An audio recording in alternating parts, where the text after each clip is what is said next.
They are ready to roll in Oakland, California. So too is Jim Schwartz and the Detroit Lions. You see the career numbers, but of course Detroit has gotten better and better in each of his 3 years and trying to get to the playoffs for the first time since '99. 45-year-old Los Angeles native Hugh Jackson, his first year as head coach with Oakland, spent last year as their offensive coordinator. The Raiders have not been in the playoffs since 2002. Carson Palmer coming over from Cincinnati. The Raiders winning the toss, but deferring to get the football until the second half. So Sebastian Janikowski does what he generally does and hammers it deep into the end zone.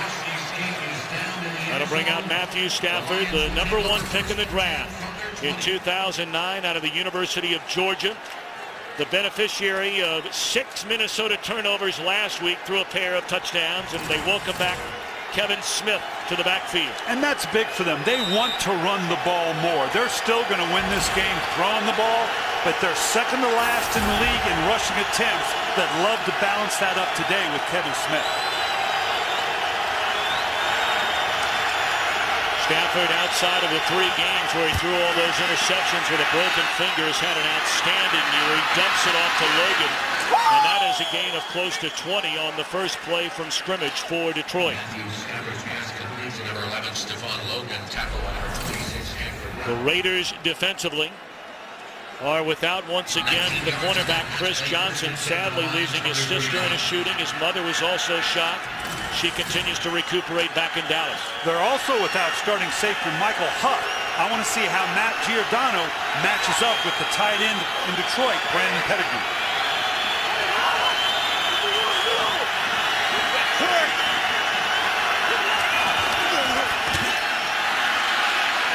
Smith has been bothered with that tender ankle that he injured against Green Bay. Came back the following week against New Orleans, re-injured the ankle again. We did not see him last week in the win against Minnesota.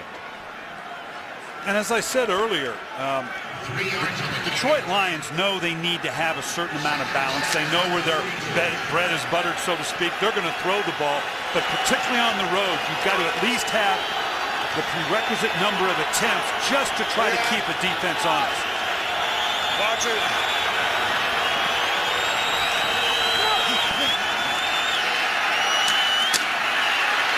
Well, you wondered about how they would defend Pettigrew and Johnson today. That's the first catch for Pettigrew. Take a look at the Green Bay Packers. Upset today in Kansas City. Their first loss, of course, of this 2011 year. And in Indianapolis, a proud franchise having a disastrous season without Peyton Manning, finally getting their first win of the year.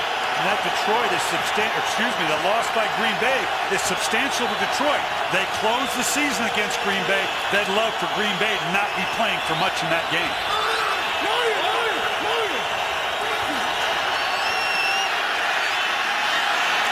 Overthrew Titus Young. So Detroit will punt on its opening possession of the game. We talked about the one-on-one lineups with Calvin Johnson and what that would lead to. He took a shot with Titus Young down the field on a 3rd and short. I question that a little bit. You're going to see a lot of these one-on-one matchups for Detroit. I know Matthew Stafford's going to want to challenge it, whether it's Calvin Johnson, whether it's Titus Young.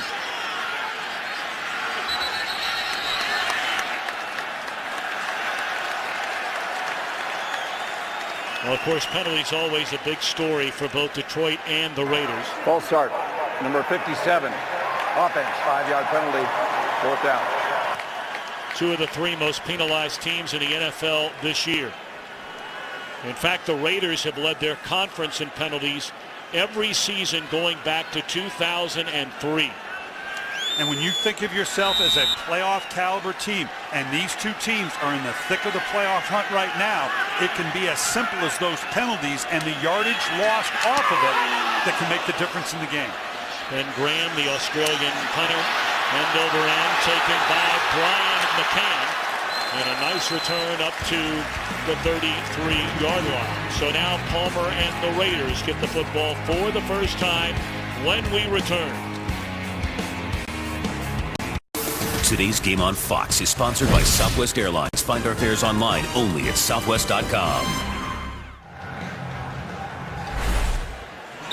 After a 2-game suspension, even the officials welcoming Ndamukong Suh back. That was aside Judge Keith Parham.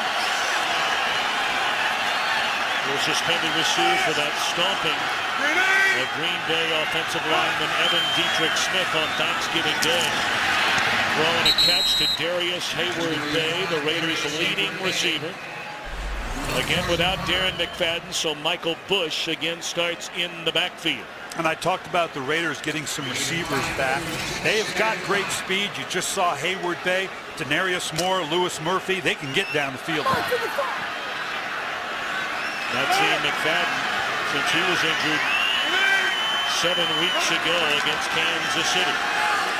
They pitch it coming around the end to Denarius Moore, and he has a first down.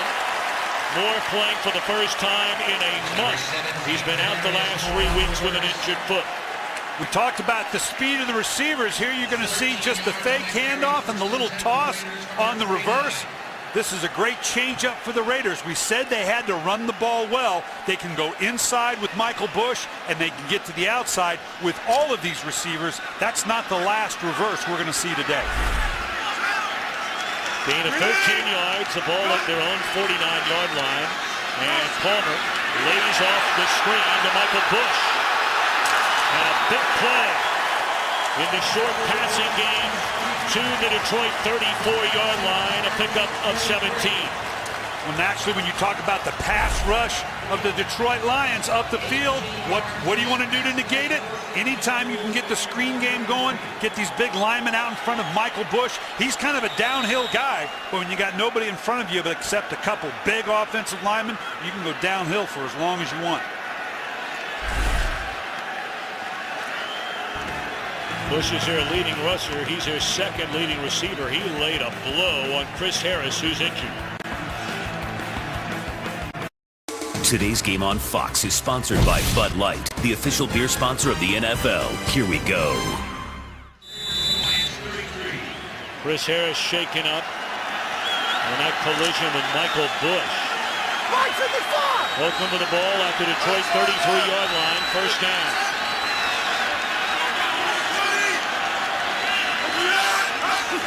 John Wemling in the game to replace Harris. And Bush plows forward inside of the 30, down to the 29-yard line. This is a big hit right here. This is a big-time hit, and 2 guys coming in. Look at the way the neck just turns. Hopefully that's just a little bit of a stinger and a burner. That's easy for me to say because it's not my neck. But as opposed to a concussion, if that's just a burner that he'll deal with.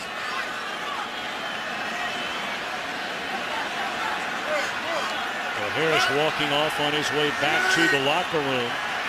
And Palmer out of the shotgun pitches it to Marcel Reese, and that did not fool Detroit defensively. Of course, what a dominant front four they have, especially with Suh back after the 2-game suspension.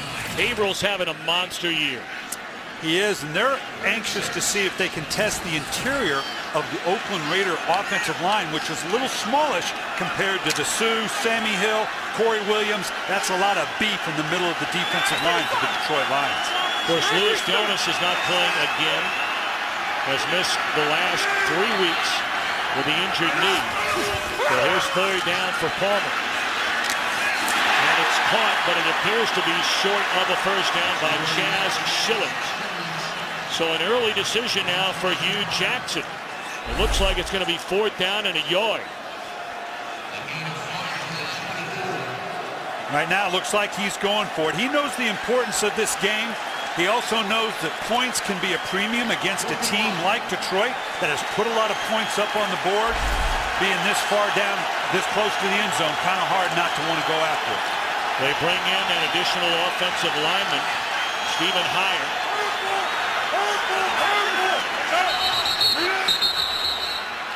And the Raiders call a timeout. Play clock is down to 2.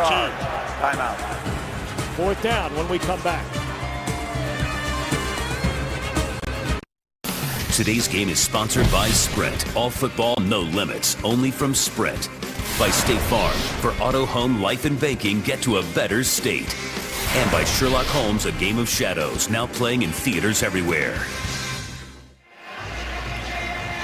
Well, it's 4th down and less than a yard on this, the opening possession for the Raiders. And Hugh Jackson making the decision. He's going for it. We talked about the Raider line being a little smaller than the defensive line of the Detroit Lions. Well, it's going to get tested right here because there's a whole bunch of bodies crammed in there from tight end to tight end. And they're going to throw it. And wide open, and Palmer missed the receiver, Denarius Moore. My, oh my. The defender fell down in the end zone, and the pass was overthrown. He gets tied up here, and just a little bit of a stumble. He is wide open, a little bit of a hold as he goes by. We saw in practice on Friday a lot of deep shots to Denarius Moore. They're thrilled to have him back. Needed just a tad more air on that one.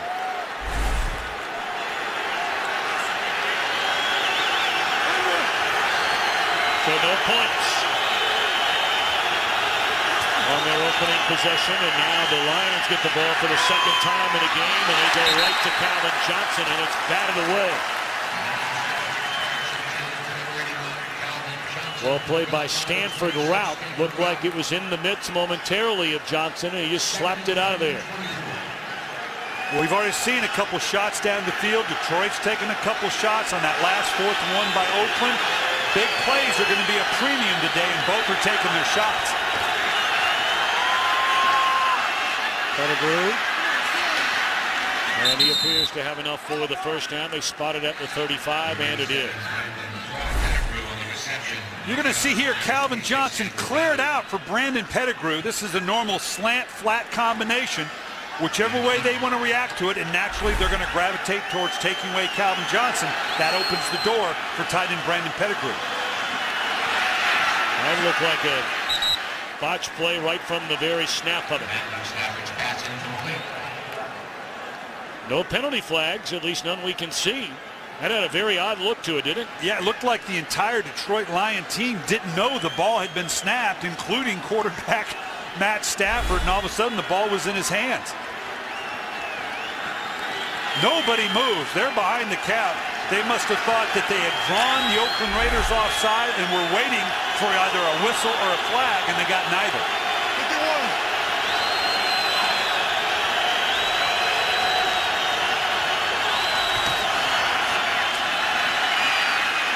Give it to Smith, and he's up to close to the 39-yard line. We'll bring up the 3rd down to the Lions. When you prepare for the Oakland Raiders, and this is our first chance to really look at the Oakland Raiders, everybody talks about the size and the athleticism of this defense, and you can see that. This is a big group. When we were out of practice on Friday, the size and speed of this group was eye-opening to me. Right now, they're not afraid to match up one-on-one across the board and run with it.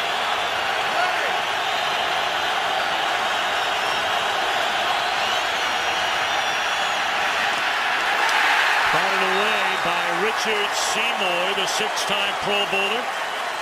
So for the second straight possession, it ends in a punt for Detroit. Long reach. You're going to see Seymour right here. They just run a little stunt start inside, loop to the outside. All 6'6", plus add a couple feet with those long arms. That inside pass rush for a quarterback. All of a sudden you see nothing but silver and black.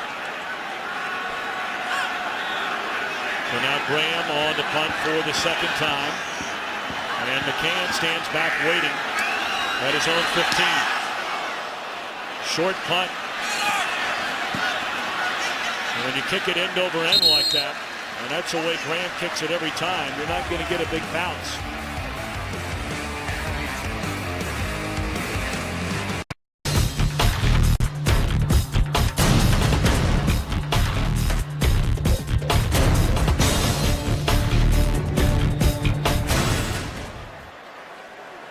Well, they're working on a couple of players, one on each side, both wear number 30. Apparently that's not a lucky number today.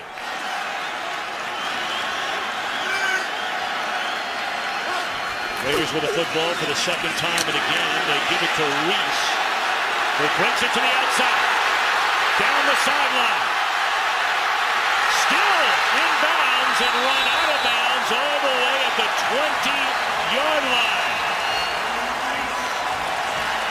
Okay, this young man turns in some big plays.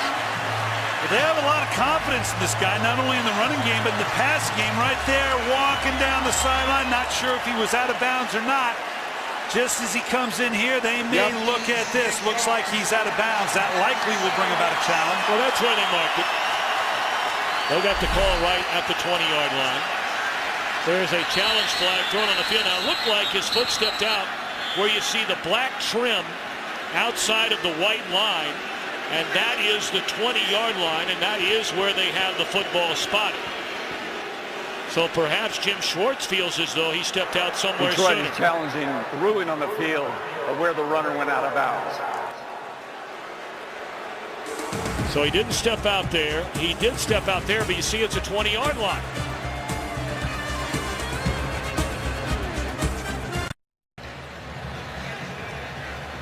After reviewing the play, the runner stepped out of bounds at the 50-yard line. With the clock operator put 7:32 on the game clock, Detroit will not be charged a timeout. And you can see he steps right here. They got a bunch of black and silver lines here. That's at the 50. They also have that at the 20.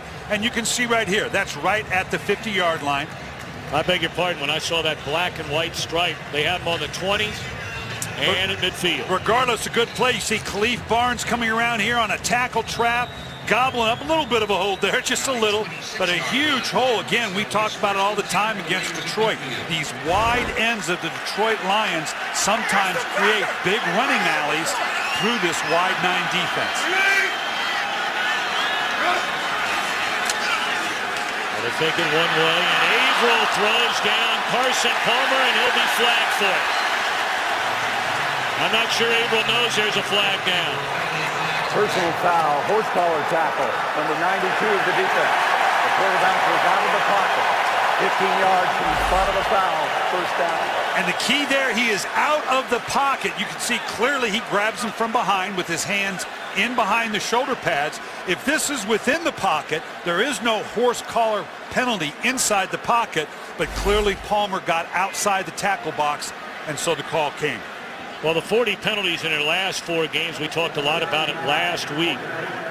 As far as personal fouls are concerned, the Lions and the Raiders come in to this game tied for the most in that category in the NFL. And now Detroit, the dubious distinction of having the most. That's number 28.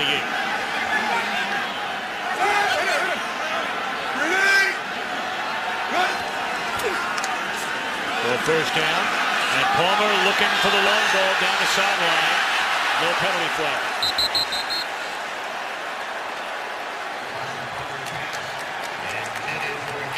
And the flag is thrown in the 24-yard line. Before the pass, illegal contact, number 23 defense. 5-yard penalty, previous spot, automatic first down. That's Chris Houston. And you're going to see here just a little nod outside, then he turns and goes up vertical. Houston spins out of it. The last minute gets just the subtlest of hands on him, but enough clearly to bring about the flag.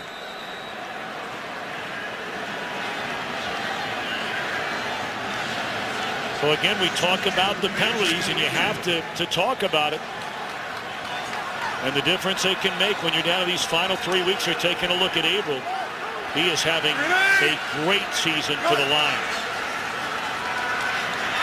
Screen to Reese inside the 25, and a flag comes in again. This one, perhaps another horse collar on Stephen Tulloch. We'll see. The second screen we've seen now. Now you're getting the fullback out in front of it. And at the very end, as he's coming down, the hand goes inside. You know, that's tough. It's a playing foul. Horse collar tackle, defense. Half the distance to the goal, automatic first down. And you said it earlier, Tom, these penalties can kill you in a playoff run. As frustrating as that is the rule. It's for the player's safety. You've got to be more aware of where you're grabbing these guys, whether it's in behind the shoulder pad or even it's just a jersey. From behind, you cannot tackle like that. Well, you look at this drive and you go back to the big sack, the apparent sack on Palmer. They would have made it second and forever. But a horse collar against Averill. The pass interference penalty.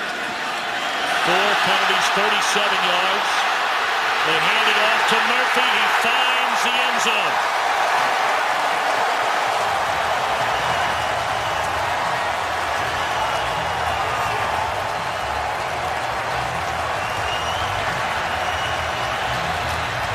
Louis Murphy, his 4th rushing attempt of the season, results in his first touchdown run.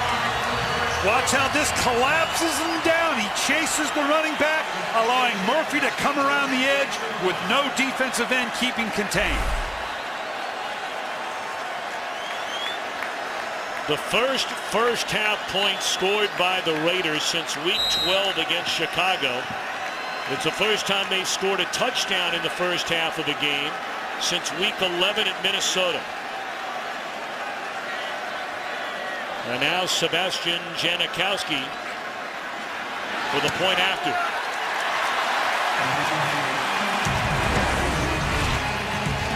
Raiders failed to score on their first drive, missing on a 4th down. They cash in against Bandit Boston Lions this time.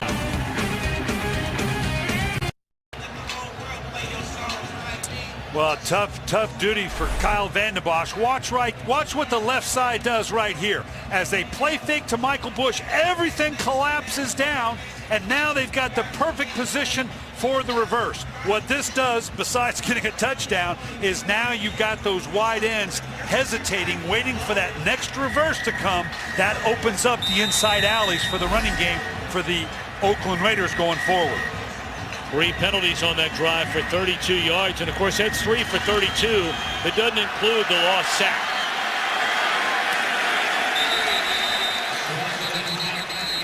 So 7-0 Raiders, 6:19 to play in the opening quarter. Let's check in with Kurt Menefee down the road in Los Angeles. Well, of course, the Raiders keeping an eye on the Broncos and Patriots. Tim Tebow breaking tackles and going in from 9 yards out, but they missed the extra point, so then that's 6-0.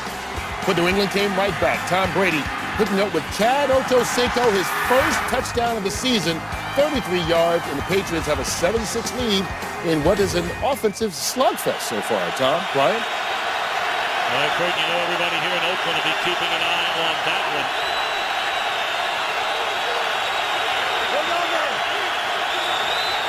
Raiders again back at Denver in the AFC West, and the catch is made by Nate Burleson up to the 25-yard line, tackled by Lito Shepherd, who is starting in place of Chris Johnson at cornerback. And we'll see Detroit do this a fair amount of times today. That was a smoke route, a throw that was not called. It was supposed to be a run. He liked the off coverage, just raised up. It was strictly him and Burleson that were in on it. We'll see more of that today.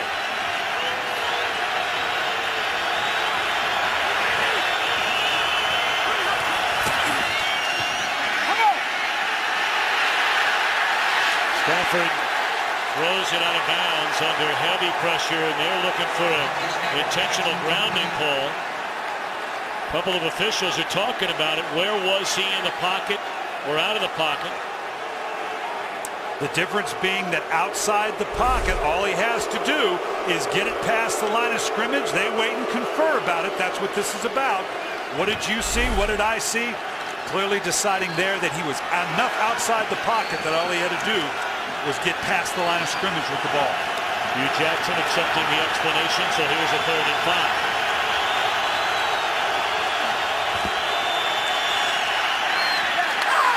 Flag down in the secondary. Matthew Stafford's pass intended for number 81, Calvin Johnson, a penalty flag will play. Before the pass, holding. Number 26, defense. 5-yard penalty, automatic first down. Of course, Calvin Johnson began the year, his first 8 games this season, he had 47 catches and 11 touchdowns. He has only scored 1 touchdown in the last 5 games. You can see right here, Stanford route says right from the get-go, you got to play this guy a lot of different ways. He clearly held there. He pushed him to the outside. I'm talking about Calvin Johnson now to create that separation. Stanford route told us, I'm going to press him, I'm going to play off him, I'm going to do a lot of different things when I get one-on-one with Calvin Johnson.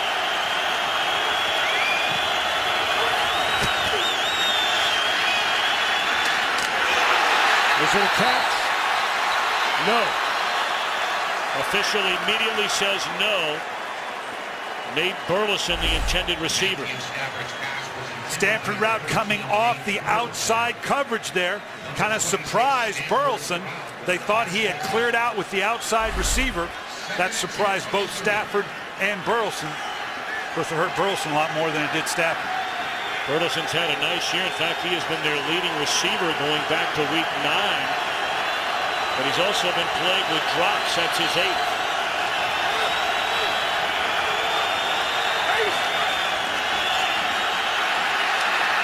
Smith escapes one tackle and then is dropped for a 2-yard loss. Jerome Boyd, the first one there, and then to finish him off, Mike Mitchell. Watch this edge rusher come off the edge. It looked like it was going to be coverage, and then you saw the safety, Tyvon Branch, come late. Defensive coordinator Chuck Bresnahan of the Oakland Raiders is giving Matthew Stafford a lot of different looks with this Raiders secondary.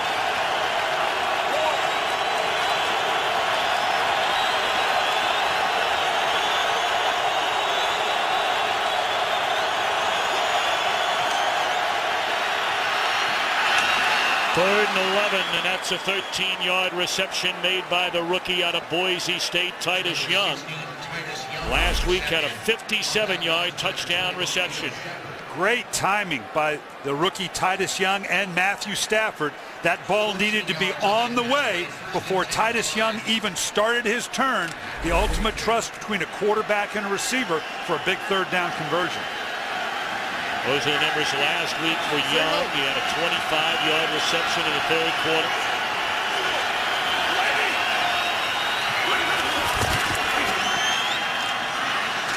Quick slant and the catch made by Burleson right at midfield. We're going to spot it, it looks like, at the 49-yard line.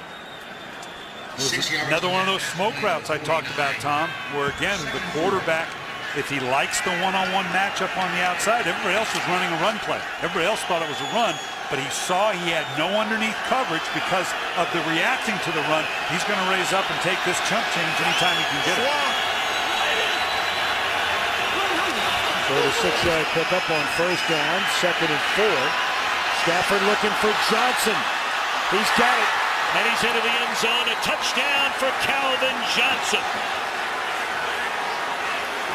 Just his 2nd touchdown in the last 6 weeks. This one 51 yards out, and you predicted this before the game ever started, Coach Billick.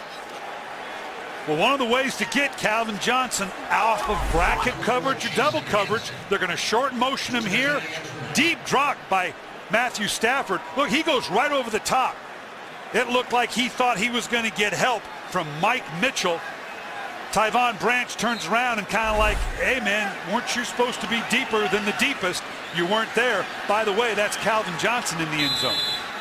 Johnson has just tied Billy Sims for 3rd place on the Lions all-time touchdown list. That's his 47th. And his 13th of this year. Now for the point after to knot it up is good. Stafford has now gone 16 straight games with a touchdown, 3rd longest streak in the league. This guy, you talk about an accurate throw on the dead run, did not have to break stride. Right into the outreached hands. You can see right there. Tyron Branch turning around going, whoo, there was supposed to be someone deeper than me.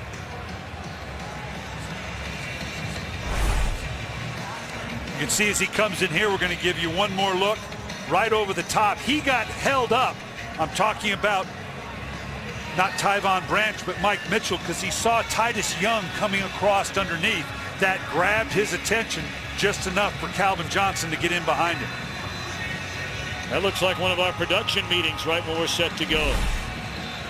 You and Bob Stenner and Artie Kempner and company jumping around excited about an NFL game. If you say so. But you know what I like? They had the presence of mind to do that on the sideline, not a penalty. I mean, I'm serious now. You think I'm kidding? The old Detroit Lions a couple weeks ago might have done that in the end zone and cost them a positioning here on the kickoff. I like the fact that they waited to do it at the sideline. 7-7 game. McCann waits on the Hansen kickoff. And McCann right at the goal line. What a nice tackle made at the 11-yard line by Maurice Stovall. Well, here's we're approaching the holidays. We certainly would like to welcome the men and women away from their families in uniform, serving around the world, watching our game in 175 countries on the American Forces Network. We cannot thank you for serving our country, for protecting us all, and God bless you, and we thank you for your service. And we're sorry you're away from your family over this Christmas season, this holiday season. Stay well.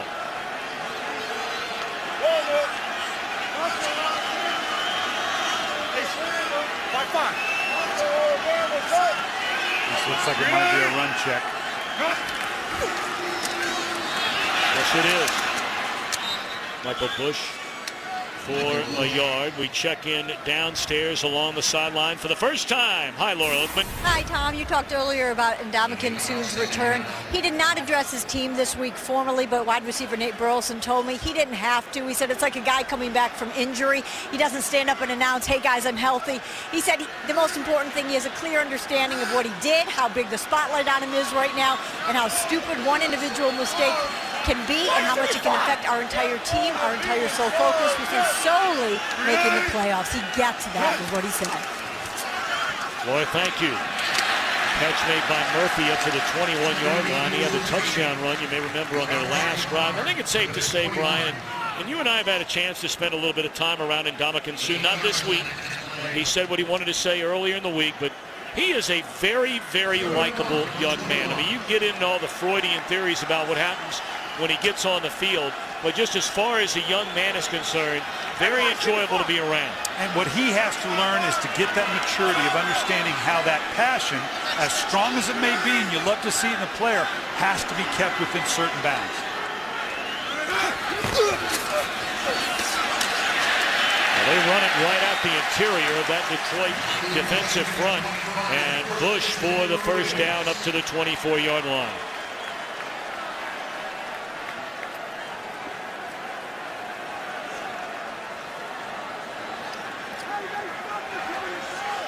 You can see the difference, obviously. The presence of Ndamukong Suh, and trust me now, he's as big an inside presence as any player in the league. That's a straight drop by Schilling. Most defensive coaches will tell you. Hang on, I beg your pardon. Oh, they Forgive gave me. him the catch. Wow, it looked like he dropped it, and then he caught it around his knee. It looked like he was bobbling, but he must have got it in control as he just before he got out of bounds.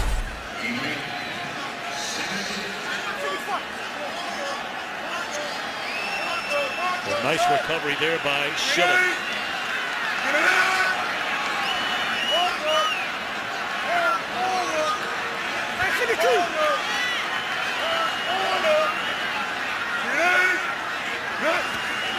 Second down and a yard. That time, not a catch. With an eye on Denarius Moore. Carson Palmer is doing a great deal at the line of scrimmage here. Now remember, Carson Palmer, when he was at his best with the Cincinnati Bengals, they were a lot of no huddle, and he did it brilliantly. Believe me, I saw way too much of it in my time in Baltimore. He is new to this system. More importantly, he's new to these players. It's not a limitation on Carson Palmer. It's the ability of the players around him to catch these calls. And right now, they've been orchestrating it pretty well. Boy, they had it second down and a yard. They miss on the pass attempt. They run it on 3rd and 1 and a loss, forcing the punt. And they ran it off a little bit of a draw action. I question that. Not just straight downhill, getting to these edges. We've seen them get to the edge of this Detroit defense with those wide nines.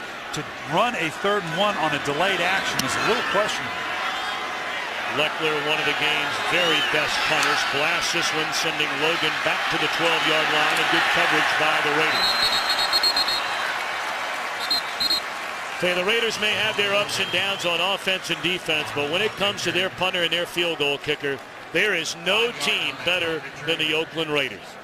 And they've been doing this for a long, long time, and they expended the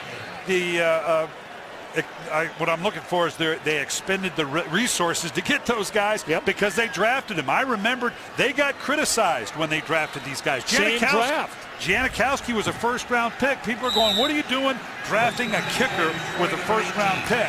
But obviously he's been very productive for them.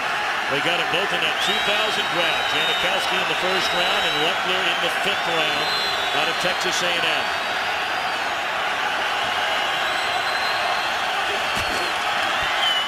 First down.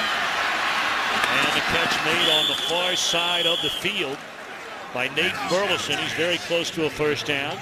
12 seconds remain in this opening quarter. We talked about the need for the Detroit Lions to get a running game cranked up. Apparently he did not get out of bounds, so the clock ticks off, ending the first quarter. 7-7. Fox NFL Sunday will continue in a moment.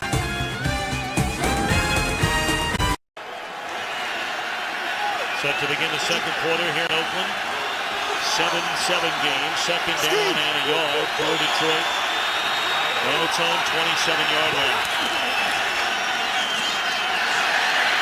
Escaped one tackle. That was Seymour who tied it up. Smith loses, depending on the spot, it looks like 2. So third down coming up. You can see here right in the middle of the deal. Look at the way he just jams the center right back into the play. This gives you no chance to get a running game started because when the running back looks up to see whatever key he's supposed to read and all he sees is the back of the numbers at his center, it's tough to get started. See the numbers from the opening quarter. Big, long touchdown pass, better than 50 yards to Calvin Johnson. And now on a third down, Stafford finds Johnson again. Still on his feet, crossing midfield. Johnson has not gone over 100 receiving yards in a game in the last 5 weeks. That may be about to change. This is one way to break down coverage. He works just a little jerk route in there, pulling the coverage up underneath. You want to break double coverage or bracket coverage? Cross a big receiver like Calvin Johnson across the body of the formation. Very tough to double a guy that way. Already 75 receiving yards for Johnson on just 2 receptions.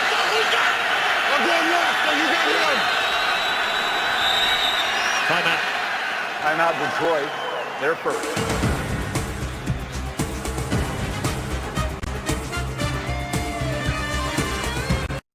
Today's game is sponsored by Frost Brewed Coors Light, the world's most refreshing beer. By Verizon, your holiday tablet destination. And by the Ford F-150, the only truck available with EcoBoost.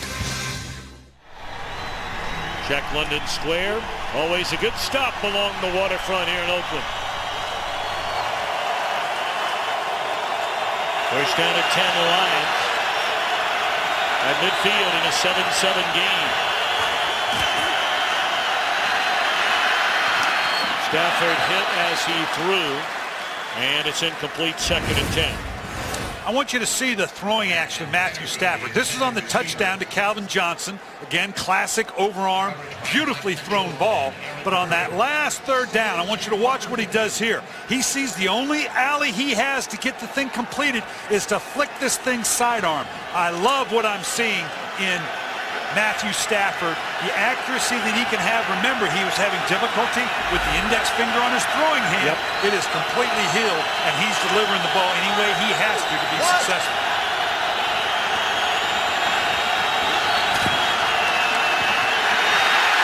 Stafford dropped all the way back to the 39-yard line by the middle linebacker, Rolando McClain. We said that Oakland was giving you a lot of looks here. He's looking for Calvin Johnson. He got the one-on-one, but he did not have the time. McClain blowing in off that gap. He had the one-on-one he wanted, just turning on the inside. We always say it, inside pressure on a quarterback is the most disruptive thing you can do. McClain had 2 sacks, 1 for his first career safety at Green Bay last week. Third down and a mile, call it 18. The Lions will punt.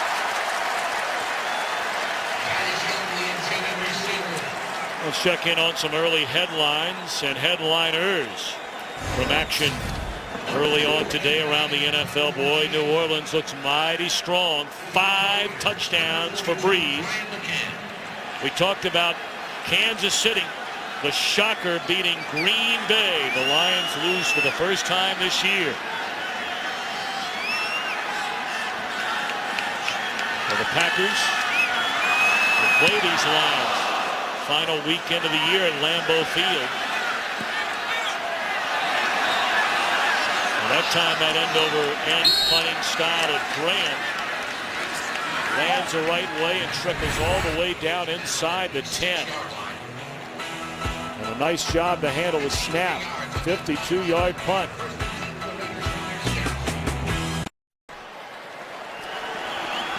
Well, conversation ongoing during this entire timeout between the punter Graham and Mulbach, the snapper. First down carry to Michael Bush. What do you think's happening here, Coach Bill? Well, Ben Graham's clearly frustrated here. I don't think he's ready for the snap. When you're watching them on the sideline, first, it is a low, bad snap, but I think he's complaining with the up back in the center. Look, we got to do this in sequence. You call the protection, then you call for the snap count. He's saying, look, there is no snap count. So whatever the process is, they ain't getting it right. 2nd and 7, a penalty flag on the near side of the field.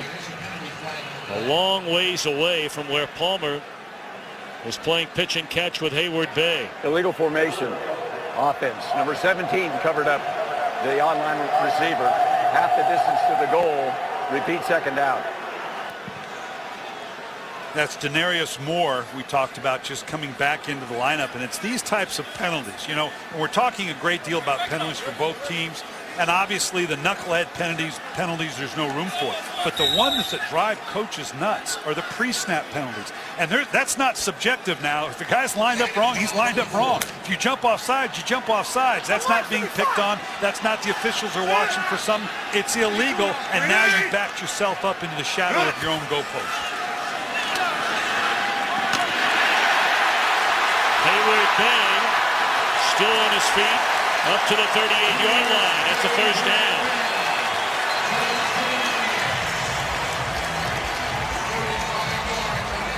A gain of 35 on the completion to their leading receiver. And this is just a deep-angled slant route. Hayward Bay's got great speed. You can see why Eric Wright was off the ball a little bit. You have to rely on underneath coverage. It wasn't there. Hayward Bay, the 7th pick of the draft coming out, has not yet lived up to the 7th overall pick status. But I tell you what, he is getting better and has turned into a solid receiver. Boy, what a collision there. Tulloch coming up to take on Michael Bush, and that'll be a gain of a yard. Tulloch doing a great job. Look at that form tackling, taking on just perfect. He knows he doesn't want to take him on high.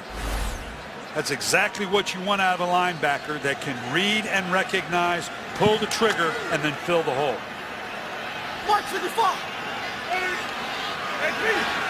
Vic Fairley into the game for Detroit. Had that troublesome foot injury going all the way back to training camp. And Palmer onto wide open Denarius Moore, and he is spun down by Houston for another first down at the 45-yard line. Carson Palmer looks sharp here today. Missed that would-be touchdown pass to a wide-open receiver in the end zone on a 4th and 1 on their first possession. But ever since, pretty much on target. He looked sharp on Friday when we saw them practice. And keep in mind now, these receivers have been in and out of the lineup as we've talked about. It takes a while, and you only develop that relationship during games. So every game they are together, the more and more they're going to get in sync. Good strong running. Rolling ahead of the 42 by Bush. Let's check in from Los Angeles again with Kurt Menefee. Well, they're just starting the second quarter, but so far the Broncos running all over New England. Lance Ball, 32 yards on the touchdown, but in the first quarter, even though they've got a 13-7 lead right now, in the second, Denver ran for 167 yards in the quarter against New England, most ever against Belichick. Tom? And over 250 yards of offense. There's a catch and breaking a tackle, and all the way to the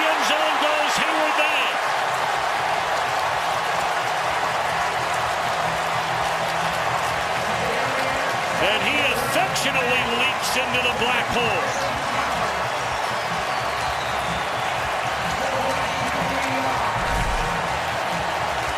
That's twice we've seen these slants come open, and the corners expect underneath help. It's almost impossible to stop a slant route when you're playing off outside zone coverage. He's expecting help by the drop of the linebacker or safety, and then you see the acceleration of Hayward Bay.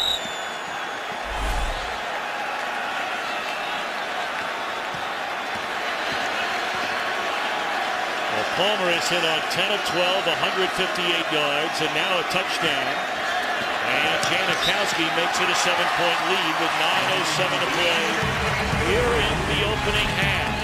This game's so critically important to both the Lions and the Raiders, and Oakland jumps out to a 7-point lead. Today's game is sponsored by Pizza Hut's new Big Dinner Box. Get all your favorites in one epic box. Well, Coach Billick, you brought up earlier, this Raider offense, they'll put a big play on you in a hurry. They lead the AFC, second in the NFL, with now 69 plays at 20 or more yards. That one for a touchdown to Hayward Bay. And you can see right here, here's what the problem was. You're going to see Amari Spivey, you're going to see here, they're trying to communicate. That motion confused them. You're up, no, I'm up, no, I'll go back. And this is what left the cornerback vulnerable, because there was not the underneath coverage that they were expecting that left them vulnerable twice now for big plays by Hayward Bay. The Lions down 7, 9:07 to play here in the second quarter. They give it to Titus Young, and he is run out of bounds by Giordano. Well, they went into the past to save our future. Tomorrow, the epic 2-hour season finale of Terra Nova. The fate of all mankind comes down to one final battle. See how it all ends. Don't miss a 2-hour Terra Nova. The finale tomorrow, 8 Eastern, 7 Central on Fox.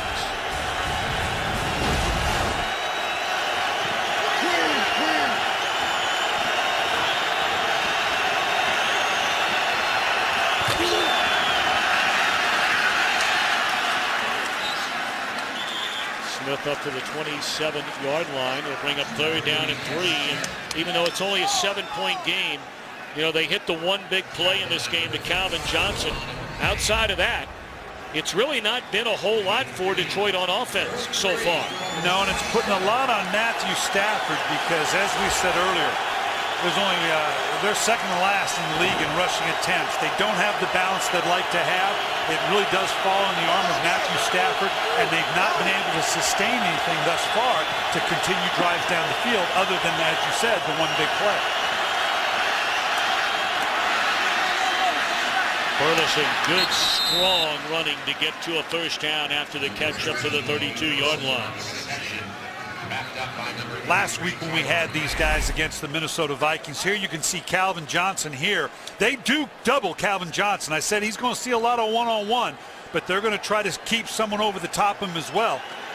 Nate Burleson here trying to hold on to the ball after getting the first down. But Detroit last week against Minnesota. Timeout Oakland. They're second. We'll talk about it when we come back, but right now, for the Detroit Lions, it's all about trying to find the continuity we talked about. This January, FX and Fox are home for exciting live UFC action with more than 10 epic fights on 3 incredible nights. A month of outstanding live UFC action begins Saturday, January 14th on FX.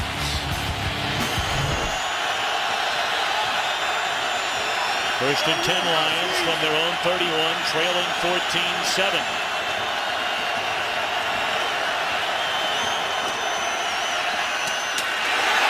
Read beautifully by Alito Shepherd.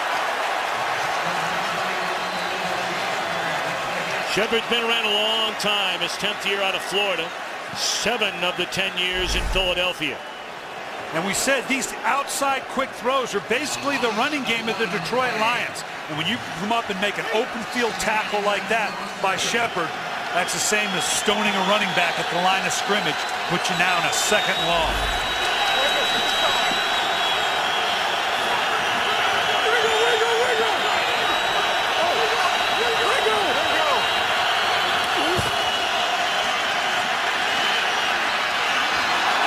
Through the hands of the intended target, Pettigrew, and we go to Los Angeles for a game break.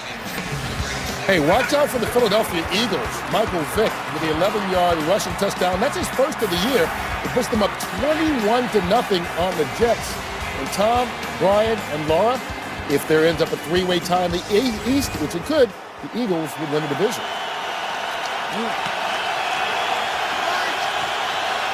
First for the Jets.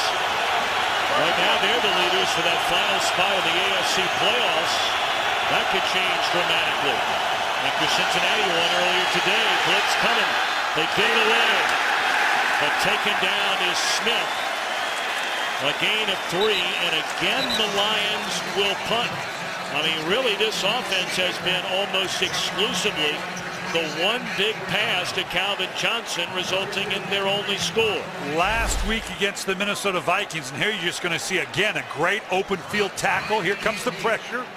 You just a perfect call. It's what you want if you can get man on man versus pressure to get a quick screen out like that. But it's great open field tackle that's forcing them to punt. And again, it was the open field tackle by Lito Shepherd. Punt down to the 27-yard line. 5:54 to go until the half. So Palmer and company coming out. What's coming up? Kurt Menefee on the Visa halftime report. All right, coming up on the Visa halftime report, we'll have all the highlights and scores from a crazy Week 15. A lot of upsets, including the Packers going down for the first time and the Colts getting their first win. These guys will be done eating. We'll have highlights for you on the Visa halftime. I'm glad they're getting something to eat. Look good.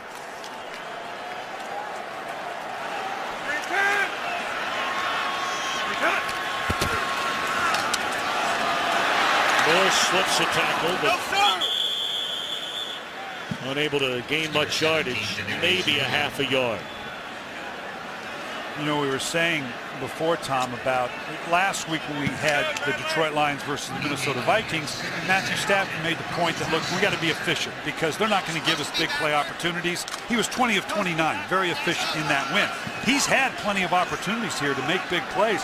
They're just not taking advantage of it. Now the Oakland Raiders, they're going to try to see if they can take advantage of the coverage they're seeing compared to what they've put up against the Detroit Lions.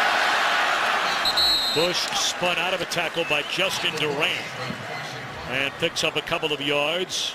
So a third down coming up for the Raiders as we close in on 5 minutes to go until halftime. Very good numbers for the longtime Bengal Carson Palmer. Came over in the trade on October the 18th. Jason Campbell had played well for this team. Had him out to a 4-2 record. Injured his shoulder against Kansas City. They brought Palmer in here.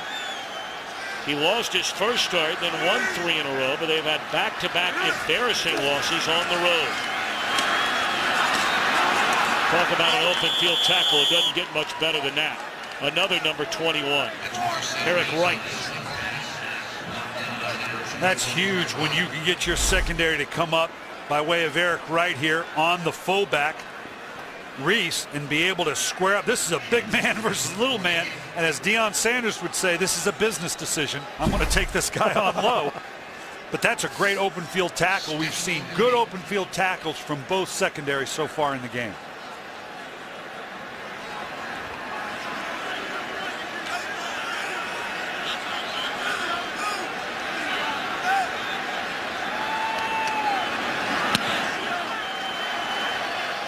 Leclerc puts a foot on it.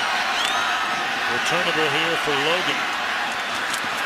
A good return it is up to the 32-yard line. Of course, anytime you come here to Oakland, perhaps the first name you think of left us this past October the 8th. Longtime coach and then owner, Al Davis, passing away at the age of 82. Their head coach, general manager, of course, the commissioner of the AFL. A Pro Football Hall of Famer in 1992, and on October the 16th at halftime, the Raiders lit An eternal flame in tribute to Al Davison, a man who lit that flame. Another Hall of Famer, a longtime colleague at Fox, John Madden.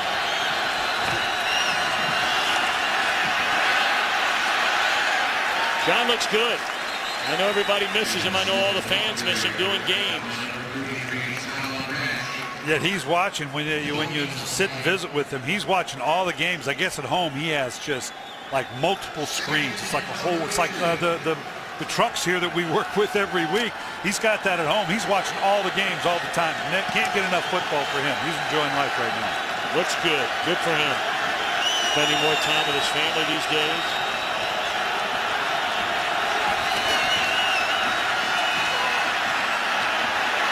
Wide open down the middle of the field is Calvin Johnson, and that's a first down up to the 48-yard line.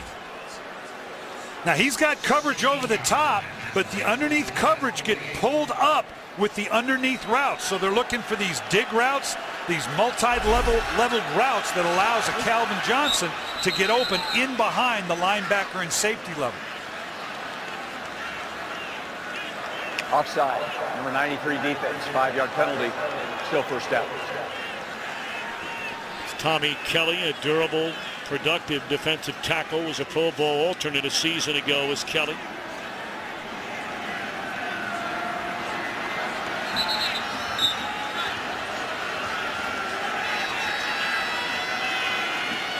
Brandon Pettigrew ought to show up pretty soon here. Calvin Johnson's been able to have a couple shots here. They'll continue to try to roll coverage to him. Those underneath routes, there's Pettigrew right here. He's going to start to show up for Matthew Stafford. Flick the end around. And then dropped by Smith. And boy, Stafford took a lick. When you have that much time in the hands of the quarterback, you're asking for trouble. Yeah, and that you hope that for the play, but at the end of the day, that does leave him vulnerable. You hope that's nothing serious now. Matthew Stafford able to string off some starts here this year, having only 13 starts in his first couple years. He was excited about how healthy he's been, notwithstanding the injured figure we talked about, particularly coming into this last stretch of games. Well, Sean Hill, the backup, begins to throw over on the Detroit sideline.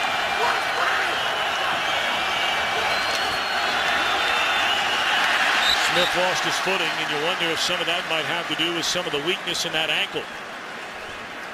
Kevin Smith, the ball carrier, covered up by number 4. Well, we talked about Stafford. He's missed 19 games over his first 2 years. And you take a look at his first 2 seasons, you said it, Brian, the 13 games total over 2 years. But then this year, he's playing a 3rd game in December for the first time in his 3 seasons. They're going to let the clock run down to the 2-minute warning before we have a 3rd and 4. Raiders lead by a touchdown.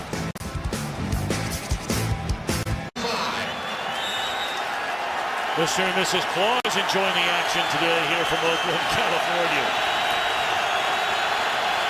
A 3rd down and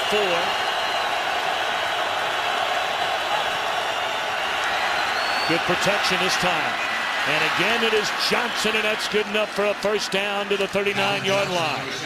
Detroit with 2 timeouts remaining. Well, the pressure coming on Stafford here, you can see on the inside Seymour. Now they're getting it from the secondary and the linebacker level as well. So, yeah, you're getting a lot of one-on-one coverage on the outside. Here he gets knocked down, a little shaken up on the last play. But the downside to all that one-on-one, that means there's a lot of pressure coming at me.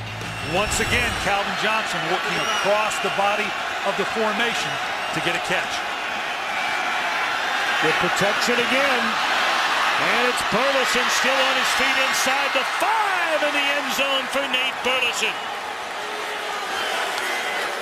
39-yard touchdown throw from Stafford to Burleson on the heels of a 51-yard strike to Calvin Johnson.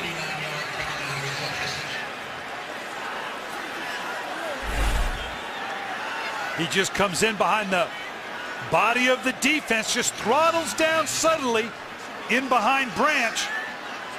Matthew Stafford allowing him to catch this thing on the run, then he just splits the secondary going into it. Beautiful drive by Matthew Stafford, utilizing all of his receivers to drive the length of the field for the score. So now to tie it up, the point after by Hansen in his 20th season with the Lions.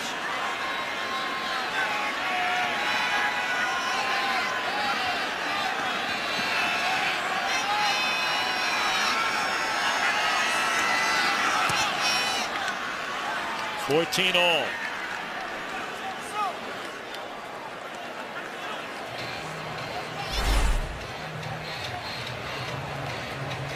This is a tough throw with Burleson just throttling down into that zone area. Kind of a dangerous throw for a quarterback. But now you can see that speed and athleticism on Burleson. Just all of a sudden, that little bit of separation. Giordano cannot catch up with him. Had the angle on him. Couldn't keep him from getting into the end zone.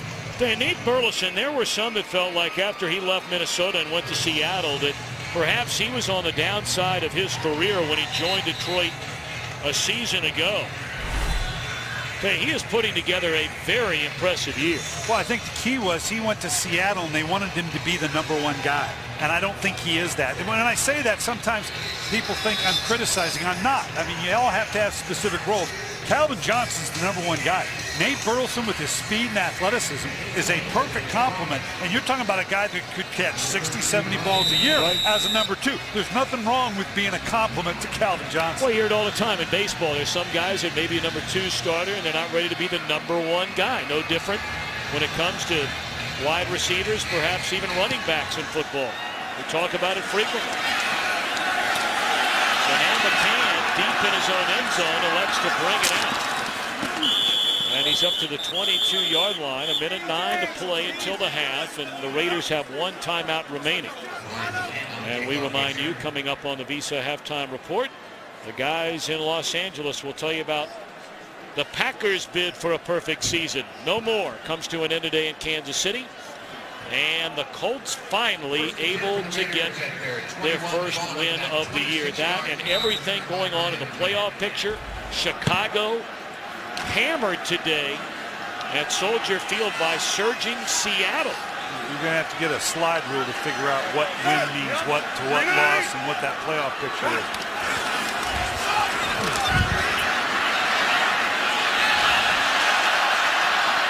Dump it off to Bush, and he has a first down up to the 33, and they're in hurry-up mode. And this is where Carson Palmer gets tested the most because he is with the new group of receivers, orchestrating a no-huddle offense late in the first half.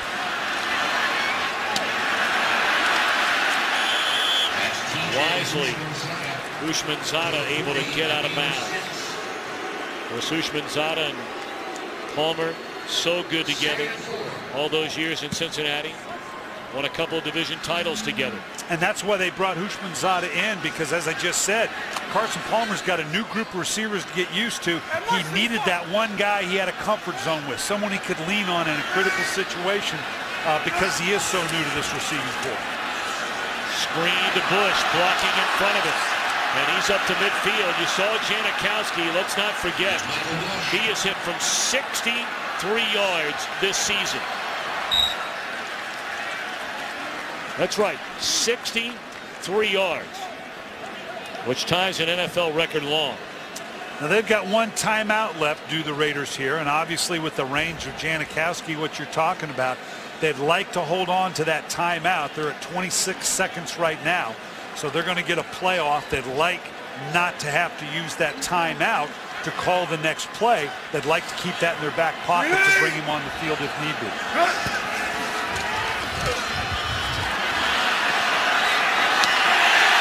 Houshmandzadeh to the 35-yard line, and they're going to try and spike it rather than burn that last timeout and see if they can't get one more play. Absolutely. This is the right thing to do. Dirt it. Like I said, keep that one timeout in your back pocket. That allows you now, in whatever call they come up with, he does not have to take an end zone shot. He can drop the ball underneath, get a little bit more yardage if he chooses to, and still have that timeout. Well, right now where the ball is, you'd be looking at a 52-yard field goal. That's certainly well within Janikowski range, but if you can buy an extra 5, 7, 10 yards, why not? And you could even make a case here to maybe slip a trap or a draw in here real quick, just to buy those extra yards rather than an end zone shot. You do have enough time given the timeout.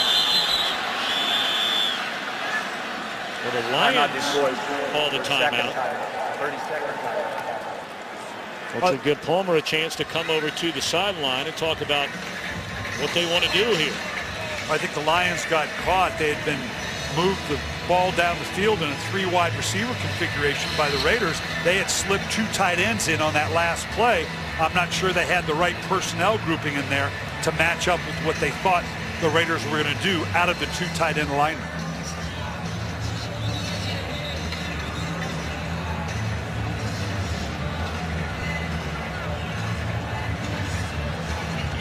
Janikowski is hit on 55% of his field goal attempts from beyond 50 yards. That is an astonishing number. Now they've shifted back. Interesting.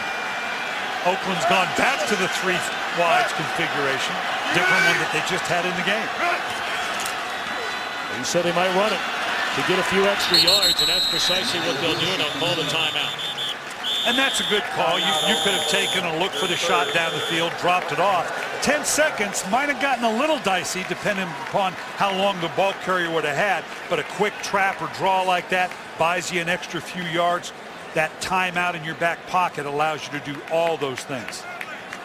Well, they're going to spot it at the 36-yard line out of the hold of Shane Lecter. John Kondo, the snapper. It'll be a 46-yard field goal try by Janikowski, who inside of 50 this year has missed just 1 time. Steve missed twice total this season, but only once of the 2 inside of 50 yards. 36-yard line.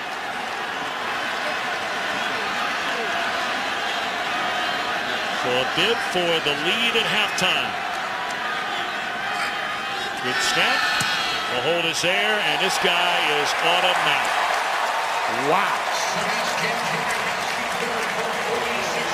And that's the way the half will end. So the Raiders got the ball with enough time for Palmer to get him down the field. We now go to Kurt Menefee in Los Angeles for the Visa halftime report, which starts now. Calvin Johnson, 98 first half receiving yards. He's not been over 100 in the last 6 games. We invite you to follow your favorite team all season long. Just go to iTunes.com/NFL. Remember, the Raiders won the toss, elected to defer, so they'll get it to begin the second half. It's been a very sharp game for Carson Palmer. It has. We mentioned that on Friday. He looked very sharp in practice.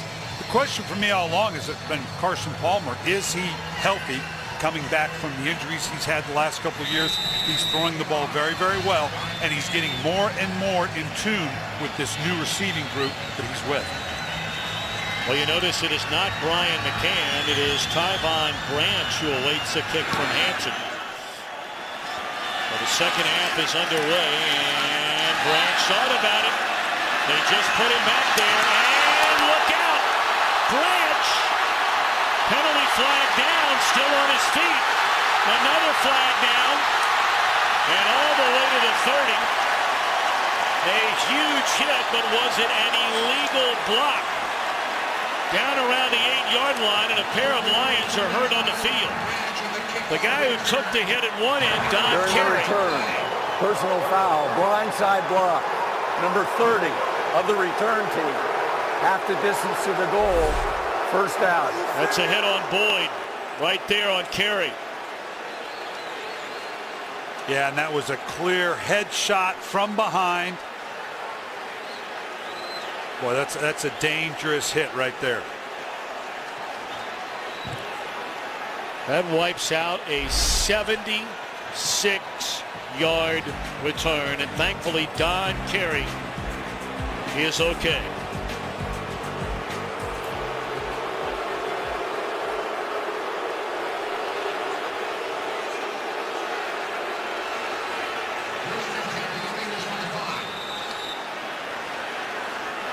Look at this clown.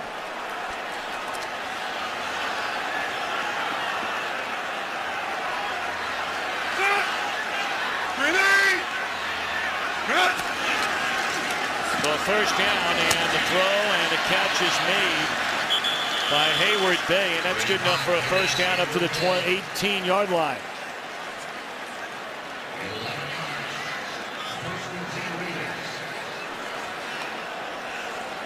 Last time in this situation, we saw Carson Palmer put them in a no-huddle, not a no-huddle situation, but a check at the line to take advantage of what Detroit was giving him. We may see more of that this drive.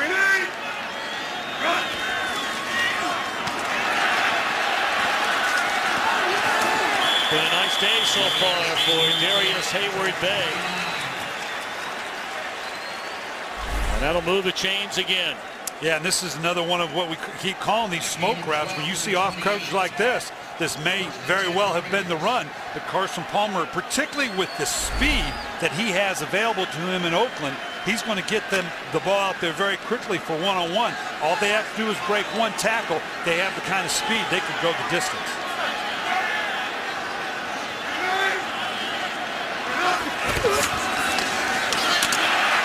And it's a Bush.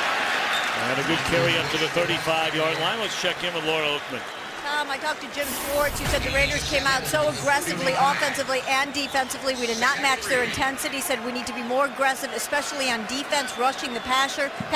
They'll do it without safety Chris Harris. He is out for the rest of the game with that head injury. All right, Laura, thank you very much.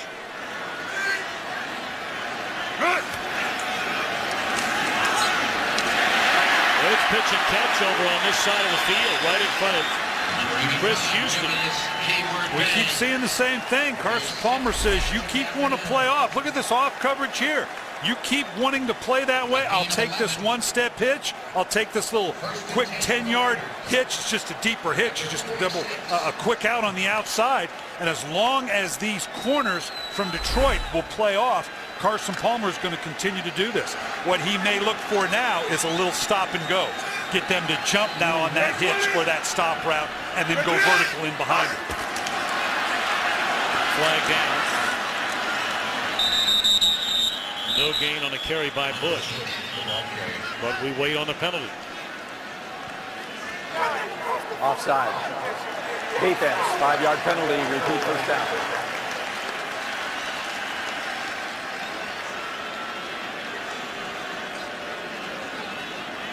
The guy we haven't seen much of so far for Oakland and was a big part of it when Carson Palmer just got here was the tight end Kevin Boss. Good pickup for the Oakland Raiders. Again, a veteran quarterback will lean heavily on a tight end. Have not seen much of Boss yet. May be time for him to show up here in the near future. Palmer may have underthrown his receiver, and it's incomplete. He had an open Louis Murphy right at the 25-yard line.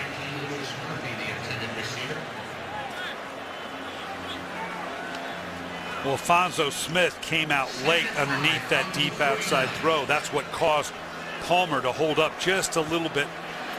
Had he been able to get out of his hands just a little bit quicker, he likely would have converted on it.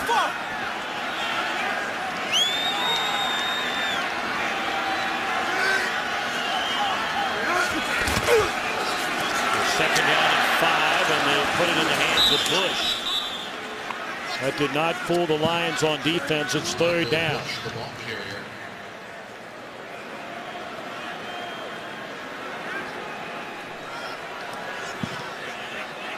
We talked about it last week. The Lions in the second half scored the second most points in the NFL. The Raiders, meanwhile, have allowed the most points in the second half. And a lot of that is due to the comebacks that the Detroit Lions had, particularly in the first half of the season. And it bodes well, obviously, particularly as you're making a playoff run, to be able to count on that in the second half of the game. It just looks like that same kind of game. Boy, did he thread the needle there to Chaz Schillings, and then a flag comes in. What a throw there by Palmer. Pass interference, number 81 offense. 10-yard penalty, repeat third down. Well, maybe that's why Schillings got open. Yeah, at the top of the route, it's just a little curl route at the top. Got just the subtlest of shoves at the top. You can see him right here. He's going to get the top. Just kind of picks, excuse me. Again, he didn't, if he was actually dipping the shoulder to come underneath, he became the primary. Typically, you see that when they go to the outside guy. I think he really was trying to dip past the underneath coverage, and they called it a pick. That's very rare that the guy that gets called for the pick also is the guy that catches the ball. And now it becomes 3rd down and 13 on this opening possession of the second half, with the Raiders leading 17-14.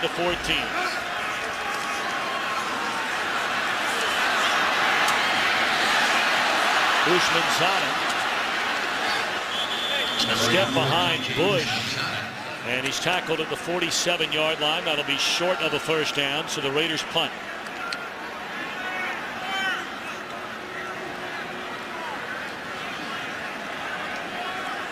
We had a couple guys in the same spot. Carson Palmer's looking at Hugh Jackson and wondering, do we really need 2 guys in the same place?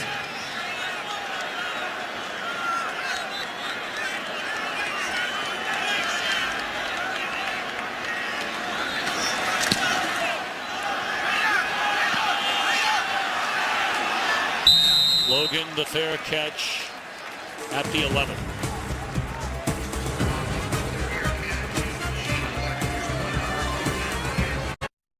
Today's game on Fox is sponsored by Southwest Airlines. Find our fares online only at southwest.com. By the 2012 Jeep Grand Cherokee. By the Girl with the Dragon Tattoo, in theaters December 21st, rated R. And by Bud Light, the official beer sponsor of the NFL. Here we go. First possession of the second half for Detroit, trailing 17-14 on the road in Oakland.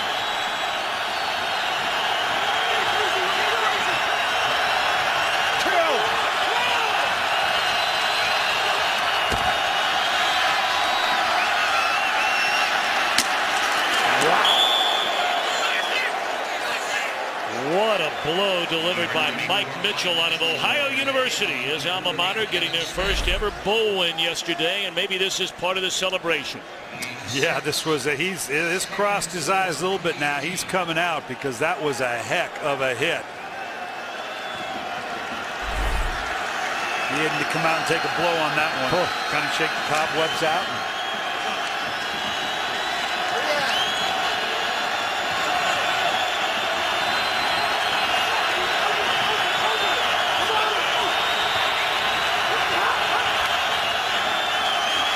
Best run of the day by Smith. They throw up top. That had no chance from the beginning.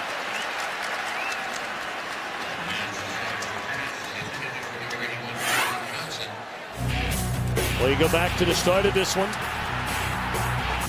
Lewis Murphy, the 12-yard run, 51-yard strike to Calvin Johnson to tie it. Hayward Bay for 43 yards. Oakland up by 7. Another big play. Burleson, 39 yards out to tie it.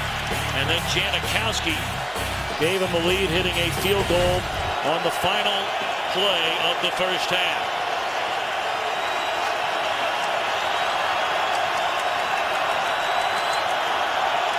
Blitz coming. And it looks like Titus Young has enough for a first down. Needed to get to the 22. He almost ran back out of that first down. Right here you can see, because of the crowd noise, more and more teams are doing this. They're letting the guards recognize when the quarterback's ready and he touches the center. Because what happens is the center has to raise up, make his calls, put his head back between his legs to see the quarterback lift the leg, then come up. Defenses were moving around, changing their configuration. So more and more teams now let the center make the calls. The guard will indicate when the ball's to be snapped. Plenty enough for the first down. You know, much like the game last week, you can't talk about how important these final 3 games are for these two teams. Detroit going into play today, 8 wins against 5 losses. Certainly pleased the Giants lost today to go to 7-7. Bears losing to go to 7-7. But you can't forget all of a sudden about Seattle and Arizona. They're still much in the hunt for a playoff spot in the NFC. And for the Raiders, We know the Broncos are losing. The Jets are losing. Best carry of the afternoon for Smith. That's a gain of close to 14 yards. And this was one of those runs where you can see everybody's up on the line of scrimmage. They're showing pressure. That's all well and good, but if you create just a little bit of an alley, all of a sudden now you're out the gate because you've stepped up for that pressure and one guy takes the wrong gap and you get gashed. Was this against the Lions? Neutral zone infraction. Number 92 defense came in the neutral zone, causing an offensive man to false start. 5-yard penalty. Still first down. It's Richard Seymour, 1st and 5. You take a look at the NFC playoff picture. We know Green Bay lost for the first time. New Orleans 11-3. The 49ers play at home to the Steelers tomorrow night. And Dallas a big win last night. Atlanta at 9-5. And then you see in the hunt, Seattle 7-7. Likewise for Chicago, the Giants, Arizona trying to get to 7-7, trailing by 3 against Cleveland. So a lot of breathing room for the Lions if they can get this win. Well, there's a flag that comes in, and Stanford Round, quite frankly, can't believe it. Boy, that looked like great coverage. Holding. Number 26, defense. 5-yard penalty, automatic first down. So the timing was fine, but we're going to see on the far outside here, gets a hold of the jersey right there. The contact is fine at the 5-yard level, but now it looked like he got a hold a little bit of the jersey as he's coming out, and that's what he got called for. Fourth defensive hold this season against route. That's tied for the most in the league. Watch it.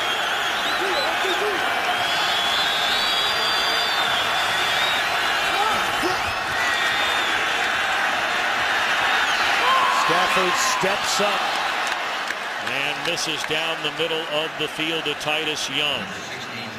We showed you what the Lions, what's at stake for them. What about the Raiders?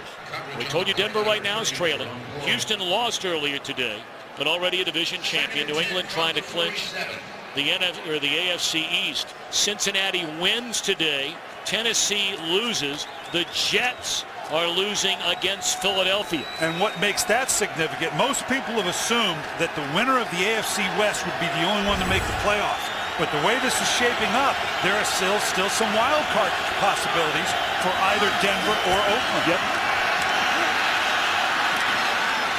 Should be noted, you know, when you talk about the Raiders, and there are so many things that can happen over these last 3 weeks. But their record inside the division could come into play. 2 divisional games left for Hugh Jackson's team. And we'll talk about all the possibilities later in the game for Detroit.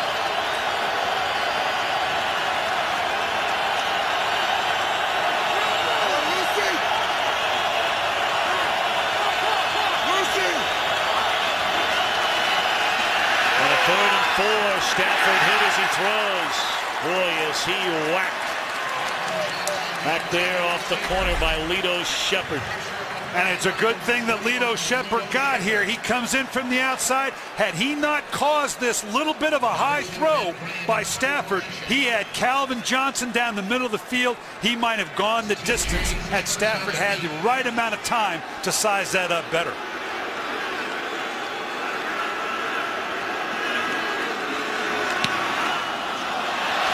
Extremely short punt. Now will he get a bounce?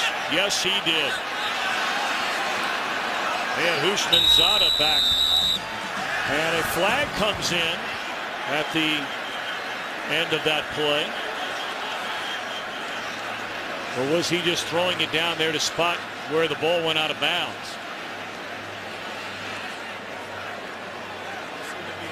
This is going to be There's an no illegal foul for the kicking team player going out of bounds. Timeout. I was about to say I thought it was an illegal touching, but evidently not. This is the eyes of Kyle Vanden Bosch. He uses that to, it's basically a way to deflect it so that it cuts down on the shine. But I don't know if I'm an offensive tackle. I don't know what its intended purpose was, but it scares the heck out of me. What a day it has been today for Carson Palmer. And on first down, he finds his old buddy Houshmandzadeh. Knocked out of bounds at the 17. That'll be a gain of 9. Gain of 9, second and 1. Palmer has hit on 23 out of 28. He has 1 touchdown, has not turned it over. 2 of his 5 incompletions have been spikes at the end of the first half. And the key thing there is he has not had the turnover. Looked like Ndamukong Suh jumped too early, which will be enough for an Oakland first down. Offside. Number 9 in defense. 5-yard penalty. Results in a first down. And it's a tough transition. You know, we've talked about obviously with his leaving Cincinnati, no offseason, coming into here late. This is a veteran quarterback, a gifted athlete, a Heisman Trophy winner, but it does take a while to get into a rhythm. A rash of turnovers have left them vulnerable. This is a capable quarterback, and you can see why Hugh Jackson, on a team at the time at 4-2, a playoff caliber team, why he so coveted the veteran quarterback. Well, there's that hitch you thought might come and try to connect on the home run ball to Hayward Bay. But Vanden Bosch was able to get to Palmer and drop him back at the 15. And that's the tough thing when you got to work on. You can see it here. It takes a little time. He shoulder shrugs it, trying to go for the double move, big vertical, and Vanden Bosch coming home. Right here, they've been hitting this underneath route, just that stutter. Now the corner had no part of it. He's looking over there going, I knew you were going after me. Alfonso said, this is where I knew what was going on. They lay off the Bush on second down. It should be noted, though, that it was Chris Houston that's been playing off in coverage the entire game, and Smith was in there now to replace Houston. Yeah, but in either case, the fact that they had hit those underneath routes, both corners were going to be aware of it. I promise you, on the sideline, Gunther Cunningham and his defensive staff were telling those guys, look, I know you're frustrated. They've hit a couple of hitches, but they're going to run that double move. And Alfonso Smith, I think, was saying just that. Hey, my coach told me you were going to do that. Third down. And it's Bush short of the first down by 3 yards. So now for a second straight possession in this second half, Palmer, very little noise.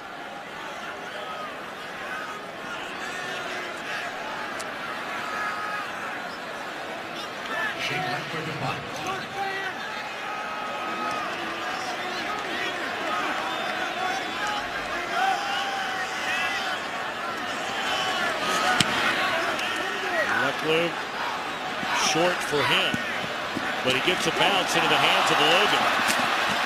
Scoops it up and turns it into a positive play up to the 40-yard line. Lions down by 3 with the ball.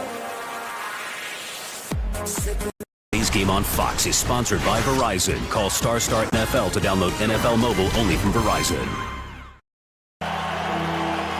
Heads-up play by Stephon Logan here. This thing's going to hit, and it could roll. He's waving it off. This thing's going to roll a while. He sees he can catch it on the hop, gets an additional 14 yards out of it. Not only those 14 yards, that thing might have rolled for another 10 beyond that. A good field position after that decision. And flag comes in late, very, very late, and the Raiders are turned around saying, this is going to be against Detroit. Number 81 offense blocking downfield doing the pass. That was one of those smoke routes I was talking about where he was just going to raise up. I want you to watch right here. This is a run play, but for whatever reason, Matthew Stafford thought he was going to get that smoke route off, and Calvin Johnson did not see it the same way. He was blocking on a run play. We've seen 2 smoke routes on both teams. That's one time it didn't work. Jim Schwartz needing his sunglasses. It's been a very cloudy, chilly day, but here in the late afternoon, sunshine for the first time.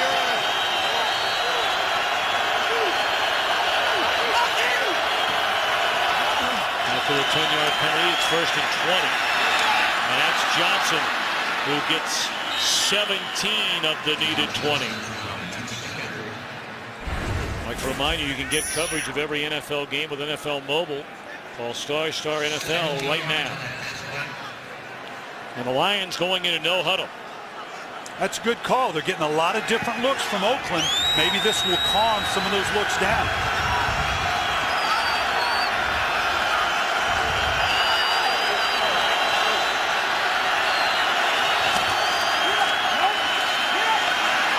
First down carry across midfield to the Oakland 47-yard line by Kevin Smith. They stay in the no huddle here. Again, we've not seen a lot of Brandon Pettigrew. Obviously, Calvin Johnson's had a couple big plays, as has Burleson. I would expect Pettigrew to show up here pretty soon in the passing game. Pettigrew just 2 catches for 16 yards. No gain on first down by Smith.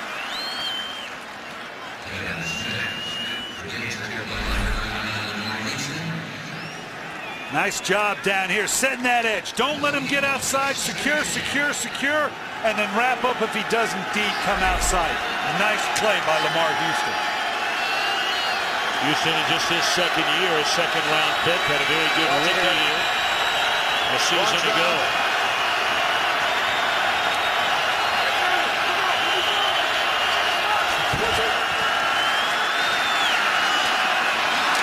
Burleson. And depending on the spot, it looks like he has enough for a first down. If not, he's just short. Staying with the no huddle, Matthew Stafford. Quarterbacks love the no huddle. They really do. They love being in charge of, and you know they can go to the plays that they want. They know what the reads are. It simplifies the game plan, and it does calm down defenses. About a half a yard shy of the first down, so 3rd and 1. They give it to Smith. Did he get enough? Boy, this is going to be close. Smith up the middle. Oh boy, again, the yellow line's unofficial. He launches himself.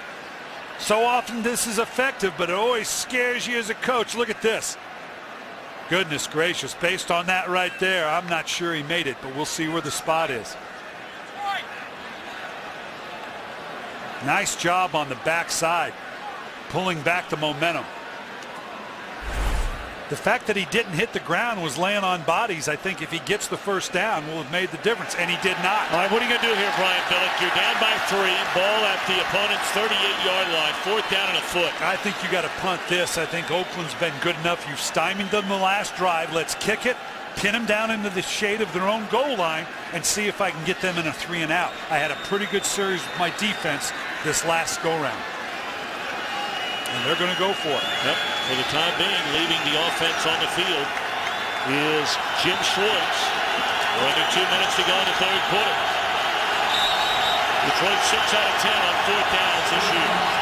And they brought in Keelan Williams to the backfield. This is kind of wedge territory, though. You really don't want to turn around and hand this thing back to a deep I-back. You either want to wedge it or hand it off quickly to the fullback. I don't know if Williams got there or not.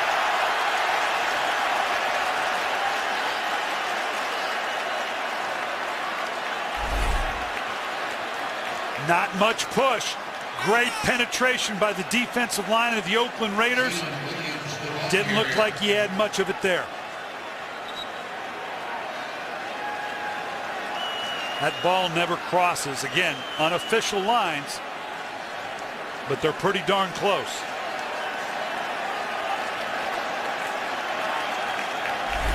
Boy, if he launches and goes up over the top, he probably gets there. Probably. And he's denied the first down.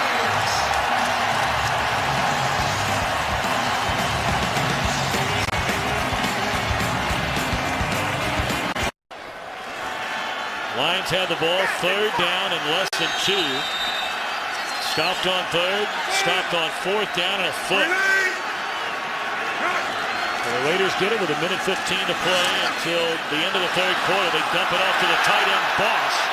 And he's across midfield. His first catch today to the 47-yard line and a first down.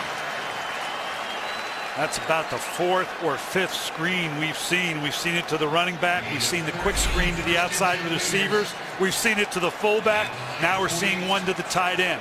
The Raiders trying to do everything they can to slow down that outside pass rush by Vanden Bosch and Averill of the Detroit Lions.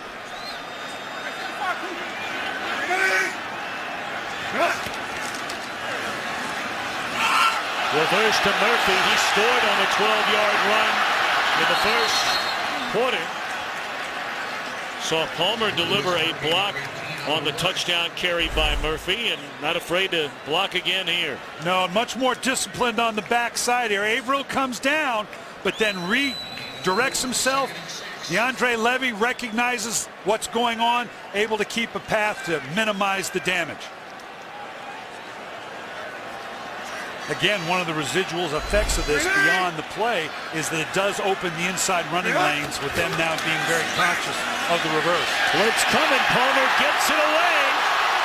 Breaking tackles and losing the football is Hayward Bay. And the Lions appear to have recovered inside the 10-yard line. What a huge turnover there after an apparent first down reception and then some by Hayward Bay. Boy, that's regrettable, because this is really a great catch. Ball gets stripped at the end. Great throw by Carson Palmer. Detroit dodging a big bullet here, down by 3. The Oakland Raiders would have been inside the 10-yard line had he been able to hold on to that. Boy, Alphonso Smith, he got a couple of interceptions, returned one for a touchdown last week. You may remember Smith had 12 starts, led the team in interceptions a season ago, but broke his foot during the lockout. Missed all of training camp. They finally have him on the field. And he's made another big play. Look at the Raiders. 19 turnovers in their 6 losses. Only 7 in their 7 wins.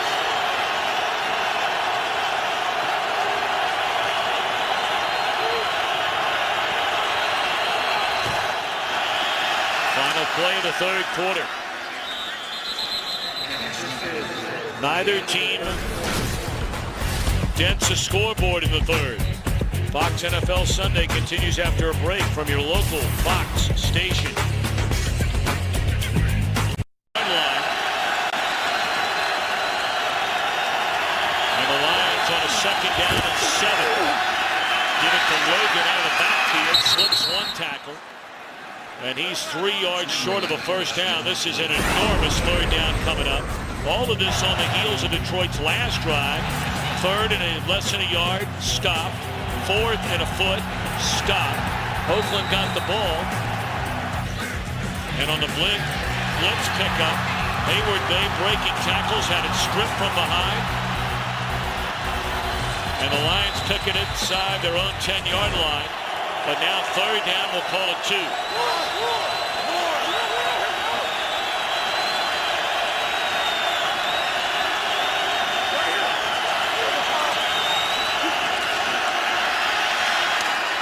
First time we've called the name of Tony Scheffler, the Chelsea, Michigan native, his first catch of the afternoon, and it's a big one for a first down.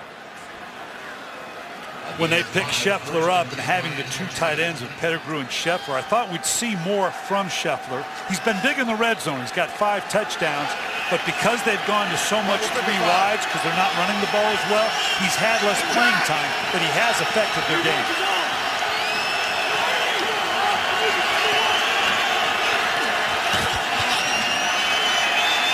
Smith looking for running room. Boyd steps up in the hole.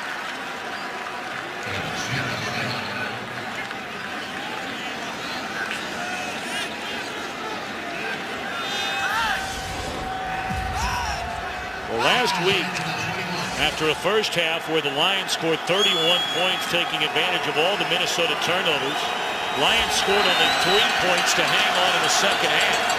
They have not scored in the second half so far today.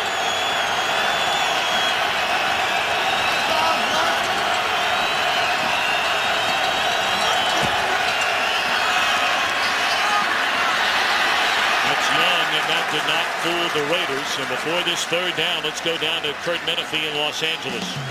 And the Eagles are pouring it on the Jets right now. Michael Vick picking up with Brent Selleck. Selleck's longest career reception, 73 yards, down to about the 1-inch line. And Sean McCoy took it in after that. Philadelphia up 35-13 midway through the third quarter. Tom and Brian. Well, Of course, for Raider fans, they love that score. A win today and a Jet loss, and the Raiders would have an identical record. Third down. And should have been intercepted. It's incomplete. That looked like it went right through the hands of Matt Giordano. So the Lions will punt again. I'm not sure Matthew Stafford saw the underneath rotation with the secondary. They did dodge a bullet there. Here's a punt. Houshmandzadeh again dropping back. And Fields at the 33-yard line. And that's where he's dropped. Good coverage. That time by Stovall. 12-13 to go. Palmer and the Raiders lead by a field goal. Today's game on Fox is sponsored by Kay Jewelers. Every kiss begins with K. By Visa. More fans go with Visa. And by Chevrolet and their award-winning cars, trucks, and crossovers. There are 13 guys on the field here. And what happens are they try to get it sorted out. One runs off, but he realized he still had the extra guy on the field. They had to call the timeout, or it would have given the Raiders a first down. Look at Janikowski. This guy is something, boy. I mean, he barely takes a swing from 51 out. 6-point Raiders lead. Sebastian Janikowski makes it 6 of 7 from 50 and beyond. Look at the strength. This guy has huge lower body and strength of leg. But as you said, Tom, he has such a smooth stroking action. That's a lethal combination. A line drive kick that'll take a bounce, and Logan Fields at the 2-yard line. And he's running the wrong way.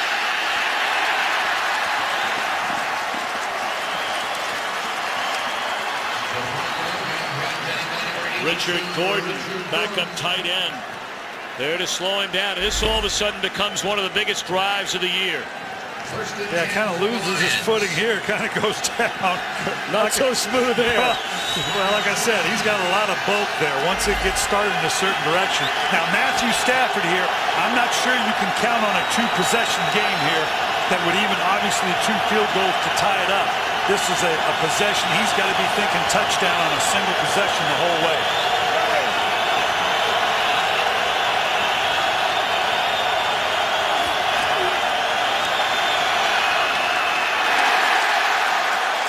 Out of the hands of Burleson, let's go to Kurt Menefee in Los Angeles. Here's the first. New England's Danny Woodhead with his first touchdown of the season. A 10-yard run puts the Patriots on top of the Broncos. 34-16 as they're about to start the fourth quarter. We would say it's over, but it is Denver, and you know who. Well, you see what's at stake. Denver taking a beating. Oakland trying to tie him up atop the AFC West going into the final 2 weeks of the regular season. Stafford had an open receiver and missed him. Let's go downstairs to downstairs to Laura Oakman. Tom, you just said what a big drive this is for the Lions. They're saying the same thing. Offensive coaches going up and down the sideline before the offense come out saying, the time is now. Let's prove that we belong. Stafford has had a dreadful second half.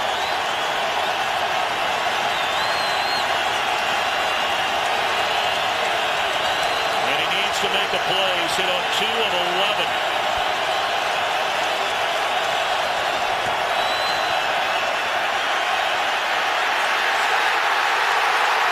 Fumbled, recovered by Aaron Curry, and it's a touchdown for the Raiders.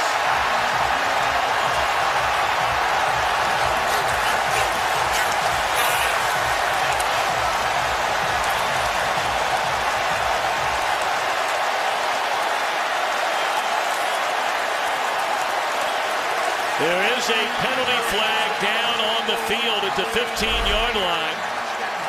It was stripped away. It looked like Tommy Kelly, number 93. Yep. and then picked up by Curry. The touchdown is good after the touchdown. Unsportsmanlike conduct, number 51 of the defense. That will be enforced 15 yards on the kickoff.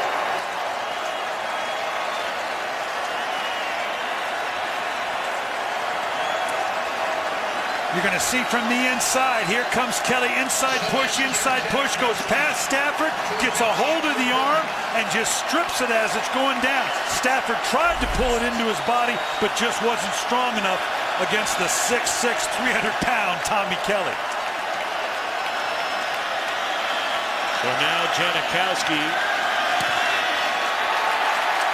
to make it a 13-point lead.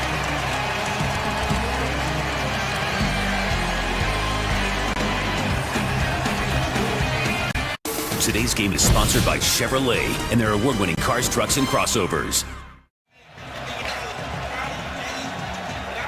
We're excited here in Oakland, and why not? The Raiders have taken a 27-14 lead on a day where it's starting to look like, barring a miracle in Denver, the Raiders are going to move into a first-place tie. You see the numbers on Stafford hitting on just 5 of 11 here in the second half. And that fumble, which is converted into a touchdown. Logan run out of bounds at the 29.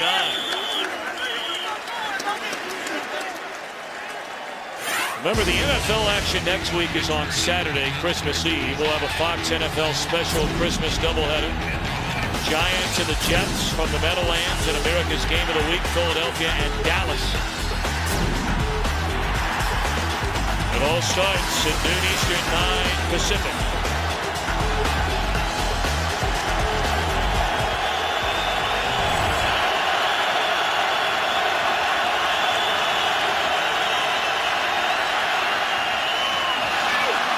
Looked like some bodies got tangled up, and flags do indeed come down.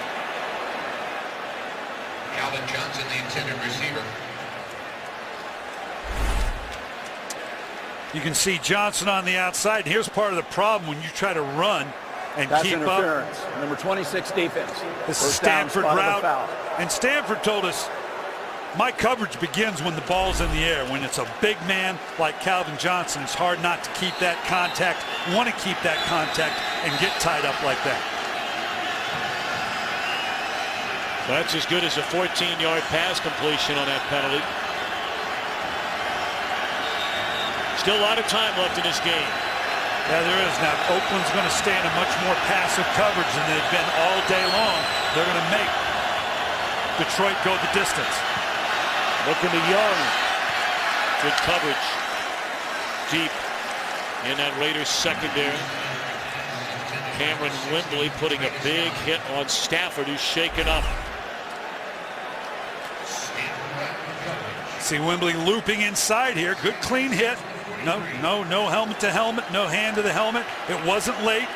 No impetus at the end, so no penalty.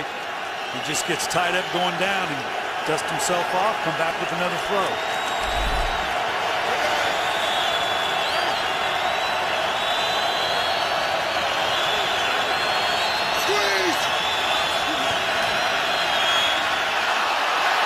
Through the hands of Young. That's a ball that needs to be caught.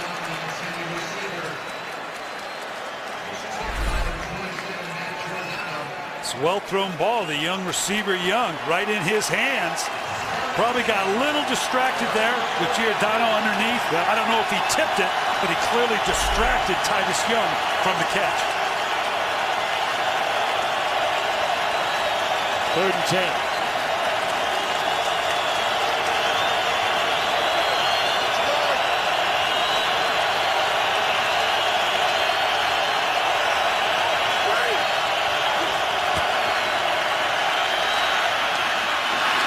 Good throw and a catch by Pettigrew, who's run out of bounds at the 41-yard line. That'll be a first down. Clock stops, 7:20. Just a nice throw and catch here between Stafford and Pettigrew, both first-round draft choices in the same year. I would thought we have seen more of Pettigrew today, with obviously coverage being geared to take away Calvin Johnson away. Stafford looking to Calvin Johnson. Great coverage that time by Ralph. Can't do it any better than that. And that's a classic type of throw to Calvin Johnson. They just hang it up, let him use his size and his jumping ability.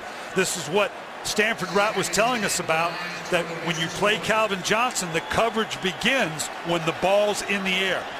Interesting thing there is Johnson had him beat in the middle of the field, and the throw went back toward the sideline. Yeah, they were still working for that jump ball, though. That was kind of an after the fact.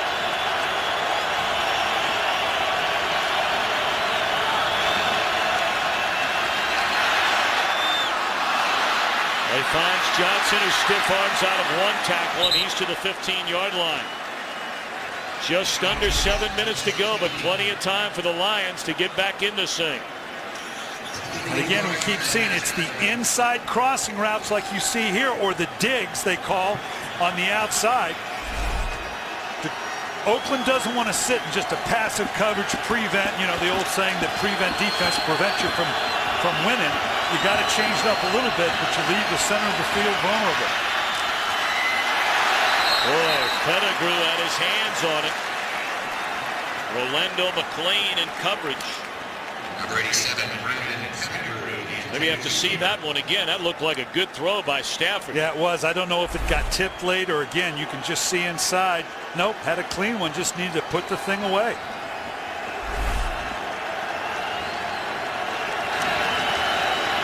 Seven of them today, 3 by Pettigrew alone.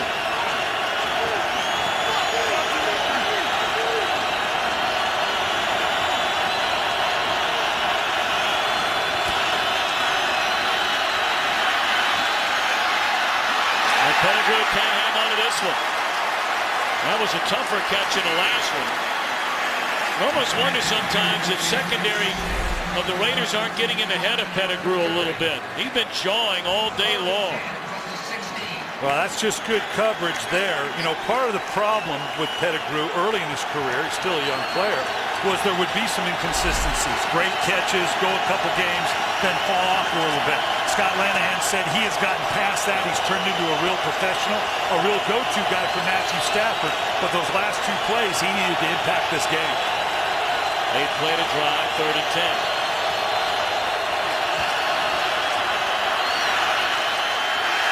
Pettigrew hangs on this time, and he's a load to bring down. All right, now, if you're Jim Schwartz, you're at 6 minutes, you need points, it's 4th down. Are you kicking a field goal, or are you going for it?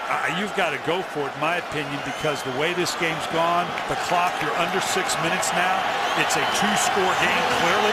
You're counting on basically a 3-score game, depending upon how the game goes. The rest of the way, and at 5:46 now, I don't think you have enough time. I think he has to go for it here.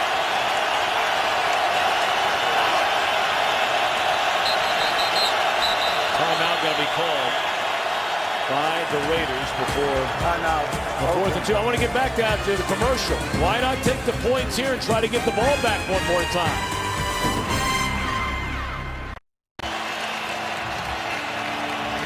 Well, with a 13-point spread, clearly on a 4th down, Jim Schwartz going to go for it. If they can get it in here, they're still in this game. Absolutely. The field goal does you know good, because it's still a 2-possession or 2-score differential.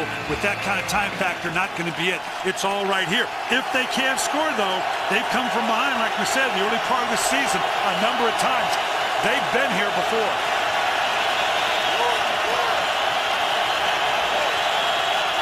They were stopped on a 4th down.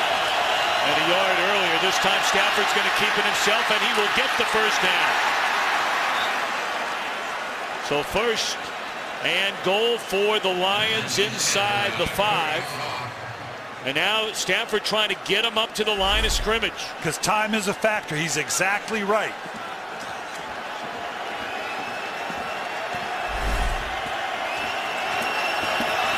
Clock rolling down to the 5-minute mark. They may run the same play.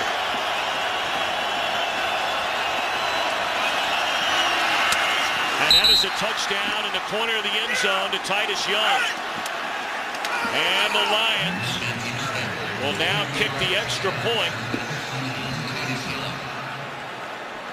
And if the extra point is good, just a they're within 6. Just a back shoulder throw to Titus Young. This was the call all the way. It's all or nothing when you make that kind of throw. Look at this. He pushes. He knows right now that ball's on the way before he even comes out of it. He knows exactly where the ball has to be. That was an excellent throw by Matthew Stafford. Stafford has just tied a Detroit Lions single-season record with his 32nd touchdown pass of the year. Scott Mitchell threw 32 of them back in 1995. So after an extremely quiet second half, with his team really up against it, Stafford, who had hit on just 5 of 11, takes his team down the field and gets him into the end zone. He ran it on a 4th down and 2 to keep the drive alive, and then on the next play finds Young for the touchdown. And this is going to be clearly in the Oakland Raiders court now in terms of maintaining possession. This is not a place for an onside kick. I'm sure there's a number of people going, well, is there enough time for that? Should we go for an onside kick? There's more than enough time at 4 minutes and 59 seconds. You're going to put it on your defense now if you're the Detroit Lions. And for Oakland, it's the classic 4-minute offense.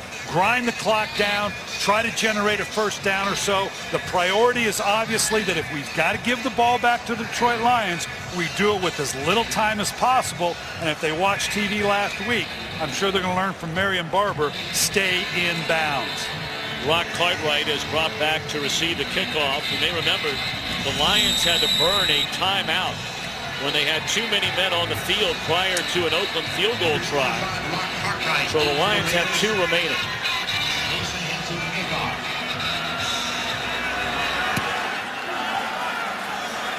Cartwright has not returned a kick today. He touches the ball for the first time. The first down from the 15 with 4:54 to go. Game break time. Here's Kurt. Well, it's a long way from over, but it's a long way from over. In Denver, Tim Tebow, 2-yard touchdown run. His second rushing touchdown of the game. It's 34-23, but there's still 8.5 minutes left. And once again, we're never going to say this thing is finished until it's finished. Tom? Well, we saw Tebow time up close and personal in Minnesota a couple of weeks ago. Of course, that great run began against these Oakland Raiders for Tim Tebow. Bush carries for 12 on first down up to the 28-yard line. And this play has been, I want you to look at the separation here between the C and the D gap. The linebacker, Levy, has to step up and close that more effectively with these wide ends of the Detroit Lions. That is the area that's been gashed in this Detroit Lions defense and why they're 27th in the league against the run.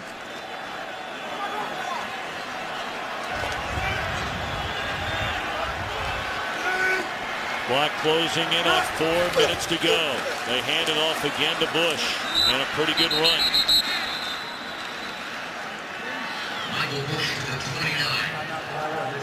And Detroit will spend a timeout. The Lions have 1 timeout left. Yeah, and they had to use the timeout here within this series. They desperately have to get them to punt here, because by utilizing the timeout, obviously, if they get another first down, they're going to be able to take off a huge chunk of clock if they get an additional first down. This February, defending Sprint Cup Series champion Tony Stewart and the rest of NASCAR's best converge at the Daytona International Speedway, NASCAR's biggest race. The Great American Race with the 54th running of the Daytona 500 on February the 26th. Second down and 7. Bush again, and this is a first down. He hangs onto the football all the way up to the 45-yard line. We've seen this play countless times all day long. Again, look at the separation. Vanden Bosch up the field. Levy comes in and tries to seal it, but there is space between the tackle and Levy where he comes in. They've taken advantage of this spacing of this wide defense of the Detroit Lions all day long. Lions have spent their final timeout. You know, we talked about Well, for the Lions coming into this game, could they stop the run of the Raiders even without McFadden? Well, Bush is really heated up as this game has moved along. In this quarter alone, 7 carries, 44 yards. The Lions offensively did nothing until their last drive. Boy, and they're still just a little bit under 4 minutes to go. But if the Lions can't force a turnover and make a play, they will have spent this third to last weekend of the season with an enormous missed opportunity. 2 of the teams in close pursuit behind them, the Giants and the Bears, both losing earlier today. You'd have had a full 2-game spread on the 2 teams directly behind you. Instead, if you lose today, it is still only a 1-game lead. And neither of these teams has playoff experience. Certainly members of the staff, individual players. But the Raiders haven't been in the playoffs since 2002. The Lions haven't been there since 1999. It begs the question on these teams, where do you look for that leadership? How do you learn to close out games and win that way? And that's what these 2 teams are struggling with, at least today, that Detroit's struggling with right now. The Raiders on top and are learning that lesson as we go. And of course, Carson Palmer, although he played for a franchise that certainly is not known for winning, coming from Cincinnati, the bottom line is Palmer did direct a pair of divisional championships there, and you may remember he's injured on that terrible play, the first play of the game against the Steelers. And Richard Seymour coming from New England on the defensive side of the ball. So you have players you can lean on, but collectively, these are where you learn what it is to be a playoff team. Well, this is a chance to seal it for the Raiders, or get the football one more time if you're the Lions. And Palmer for the home run ball and misses a wide open Chaz Schillens. Now, having said all that about Palmer, he has had 2 wide open receivers in the game today and missed them both. But I don't know if this is a miss or whether this should have been, you know what? I don't know that you can throw it much better than that. He had both hands on that ball. That's a pretty good throw. I think Chaz Schillens should have come up with that one. But you talk about an all or nothing throw on that down in distance with the game on the line. Well, the Lions are going to get it back. Leckler high, angle to the sideline, and this will be down at the 1. We talked about the Oakland kicking game. They might have their ups and downs on offense and defense, but they are lights out as their place kicker and their punter. That was a heck of a punt. If you're going to beat us, you're going to go the distance. Here it was earlier. Nice touch on the ball, just a little bit off stride here, just outside the reach of Moore. And this last one, again, in my opinion, a more catchable one. But again, a shot down the field. What do we say? A game of inches. And now it's literally, well, not quite inches, but close to it. Backed up on the goal line. No timeouts for the Lions.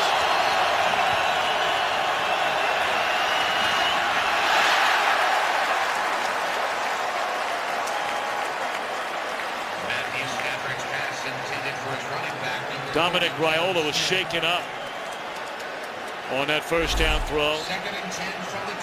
You just need that first play to kind of get you started. Smith, he was going to turn and run before he had the ball. You just need that one play to get you a little separation when you're backed up on your own goal line.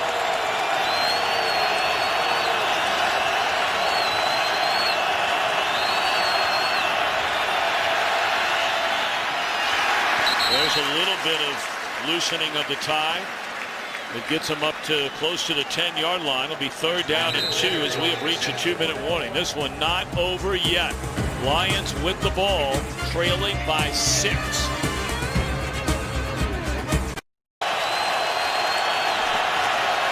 down and 2.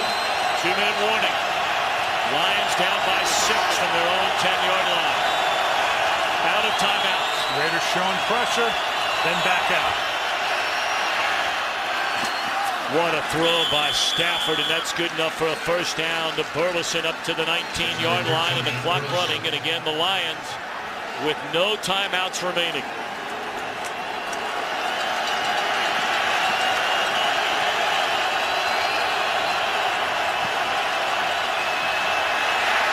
Stafford hit as he threw it, and he gets it to Johnson, and yes, it is a catch at the 40-yard line. Boy, this is one heck of a throw. Lays it to the outside, long arms. He had the feet in, going to the ground, kept the ball through the process clearly. Gets wrapped up just as he lets go of the ball. Almost thrown up a prayer, not quite.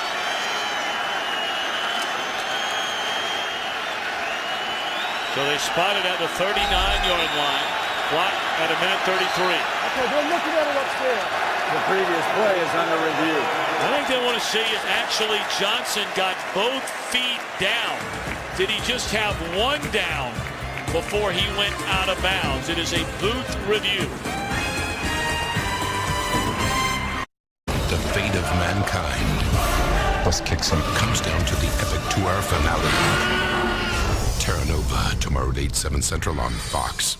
The original crew of Napoleon Dynamite is coming. My pack! Grandma. We're gonna do some stretches you might not want to see. Kid. Oh boy. Uncle Rico. You look like an Acapulco cliff diver. And Pedro. Thanks for taking me to Mexico. That was my house. Napoleon Dynamite, the 2-episode premiere, Sunday, January 15th. Is anyone here? Radio the station. Tell them we send everyone. At the top of your head! The worst criminals this country has ever known are coming back. Police! Are you with me? All the way. Alcatraz premieres Monday, January 16th on Fox. Is the next American Idol About time you got it. Wow, I bet you're crazy on the dance floor. You know you're gonna be a star, right?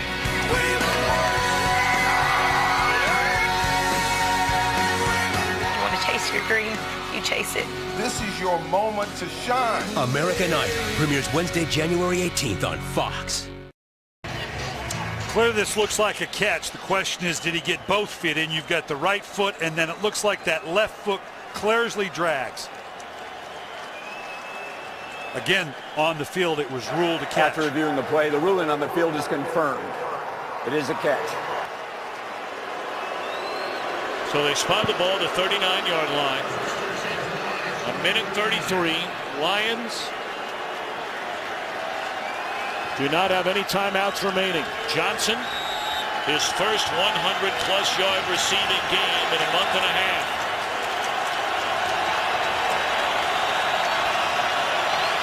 And his 6th overall this year. 4-man rush. Looking to Johnson, who's gotten behind the secondary, and he makes the catch at the 14-yard line. Unbelievable. Had he been able to get that up just a fraction of a second earlier, this was a touchdown. Inconceivable that a Calvin Johnson could have gotten behind the secondary in that situation. That is a 48-yard reception. Johnson up over 200 yards. And it's at the 13-yard line. And Stafford completed pass. There is a penalty flag. And we'll see who this one's against. Holding, number 76, offense, 10-yard penalty, still first down. That's Jeff Backus, so that'll back him up from the 14 all the way to the 24. On the left side here at the top, just as he goes by, well, we're looking at the route first on the play. How he gets in behind the second, that's a middle linebacker down the middle of the field. Rolando McClain on what basically is a Tampa 2 that puts the linebacker down the center of the defense and the wide safeties. It looked like Jerome Boyd in that secondary was the one who took the fake.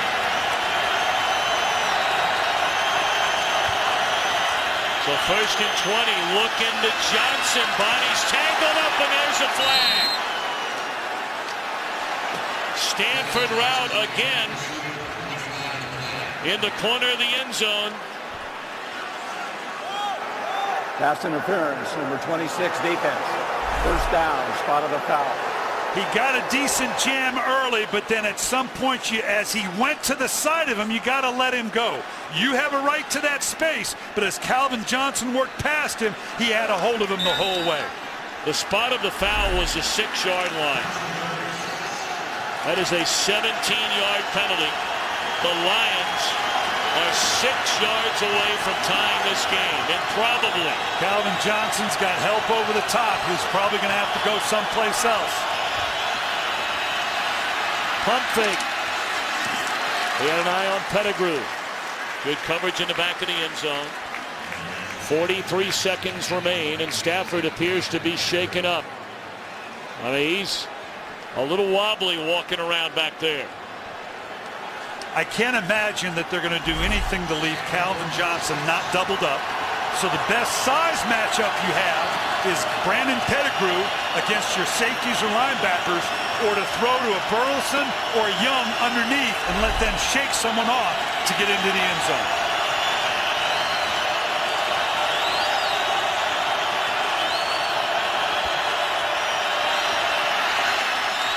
Johnson in the back of the end zone, and it's a touchdown with 39 seconds remaining.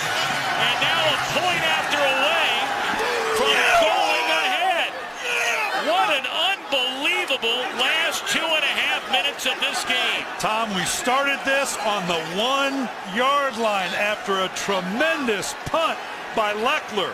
You talk about being thrown into the breach. Matthew Stafford, on his 27th start, he's going to throw this up at the back of the end zone. Actually ends up with one-on-one coverage. Megatron, Calvin Johnson, number 81. Using the size, the speed, the strength, working the feet inbounds. This is something you build on right here with Detroit. We talked about it, developing the pedigree, the mentality, the mindset to go into the playoffs. Well, now the enormous point after by Hansen, who has not missed a PAT all year.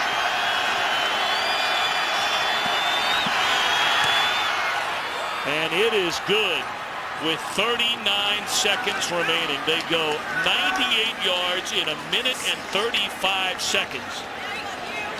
Wow. Now let's and again, you go back to that play where they hit Johnson wide open down the middle of the field when your team is trying to protect a 6-point lead.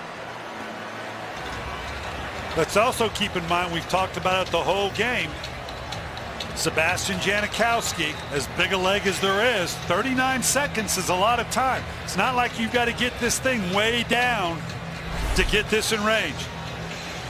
And again, this is going to be the head scratcher, how you end up with a Calvin Johnson down the middle of the field with Rolando McClain and Jermaine Boyd on the outside. How you not have a safety deep down the middle of the field to not let the big play happen. Right now they're trying to figure it out here. Who belonged where?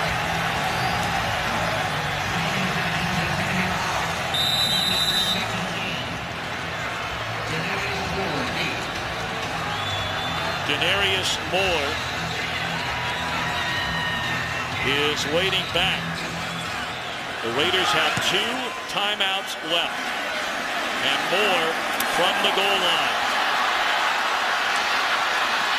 What a tackle. Made right at the 15 by Wendling. And he'll stay on the field to play defense. Detroit offensively had done nothing in the entire second half. Until 2 drives ago, Stafford had hit on 5 of 11 for 36 yards and a half. He throws 2 touchdowns in the last 3 minutes to give his team this 1-point lead. So you figure to give Janikowski a shot, you figure 60 and in, you're giving him a shot. You need to get to the 41-yard line. Palmer starts off with a completed pass to Boss up to the 28. Timeout, Oakland. Timeout, Oakland. Their second charge. You go back to the 3rd down and 2, where they went for the put-away play. And Brian, I know you felt like, perhaps Schillens, if he got a hand on it or two hands on it, had a chance to make the catch. But it certainly wasn't an easy catch. He left his feet. And that's one of those plays where if you call it and the quarterback lays it right on stride to the receiver, you look like a genius. You call it and you miss it, you stop the clock and you punt it to the other team, they're going to be asking you about it after the game. Yeah, I mean, we look through, in the NFL, you look through any call through the prism of if it works, you're smart. If it doesn't, you're the village idiot.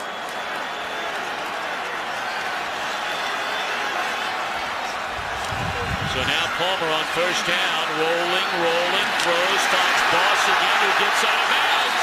And all of a sudden, the Raiders are knocking on the door. That door all but being 50 yards away, meaning the door of Sebastian Janikowski. They've got a timeout here. They have a lot of latitude because they're about 8 to 10 yards. Now, it's still a heck of a field goal, don't get me wrong. But this guy has proven he's got the leg. They've got confidence in it. And that timeout is going to be huge for them. That gives you a lot more options. You can throw in the middle of the field or drop the ball off if need be. Palmer, pump fake, is hit from behind and hangs on to the ball. Avrill's the guy that got him, and the Raiders are going to have to call that timeout now to stop the clock with 12 seconds. And that sack is as big about having to gobble up the timeout as it is the yardage lost.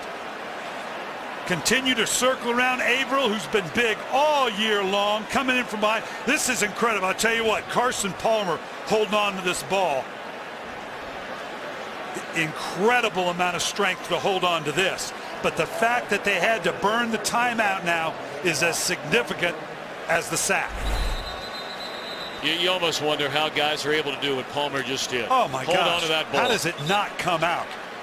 All right, Brian, what are you thinking here? You need to pick up roughly, to put it at a 60-yard field goal, you need to pick up 13. Here's the difficulty. You got to be 18 seconds or more to be able to run your field goal team on. So any throw right now has to be catch and out of bounds, or you have time to you can kill the clock.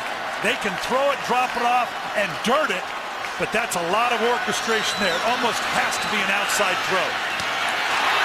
Bobbling, almost really fortunate for the Raiders that ball wasn't caught, because there wasn't going to be enough time where Hayward Bay was to get onto the field.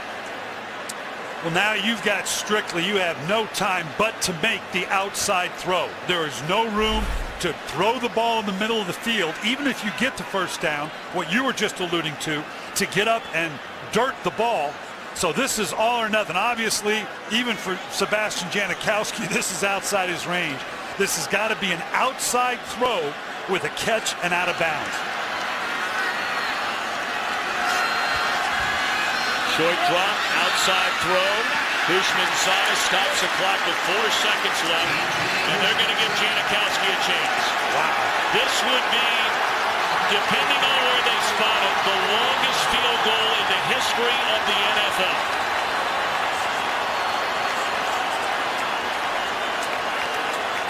Janikowski shares the record of 63 yards for the longest ever. This would be from 65 yards, never done before in the history of the NFL.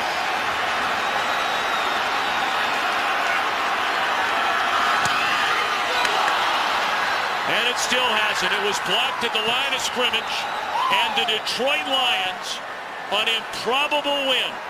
They looked all but dead on a day where we mentioned would they fail to take advantage of the two teams behind them in the NFC to lose, and Matthew Stafford pulls out the miracle. What a finish for the Detroit Lions.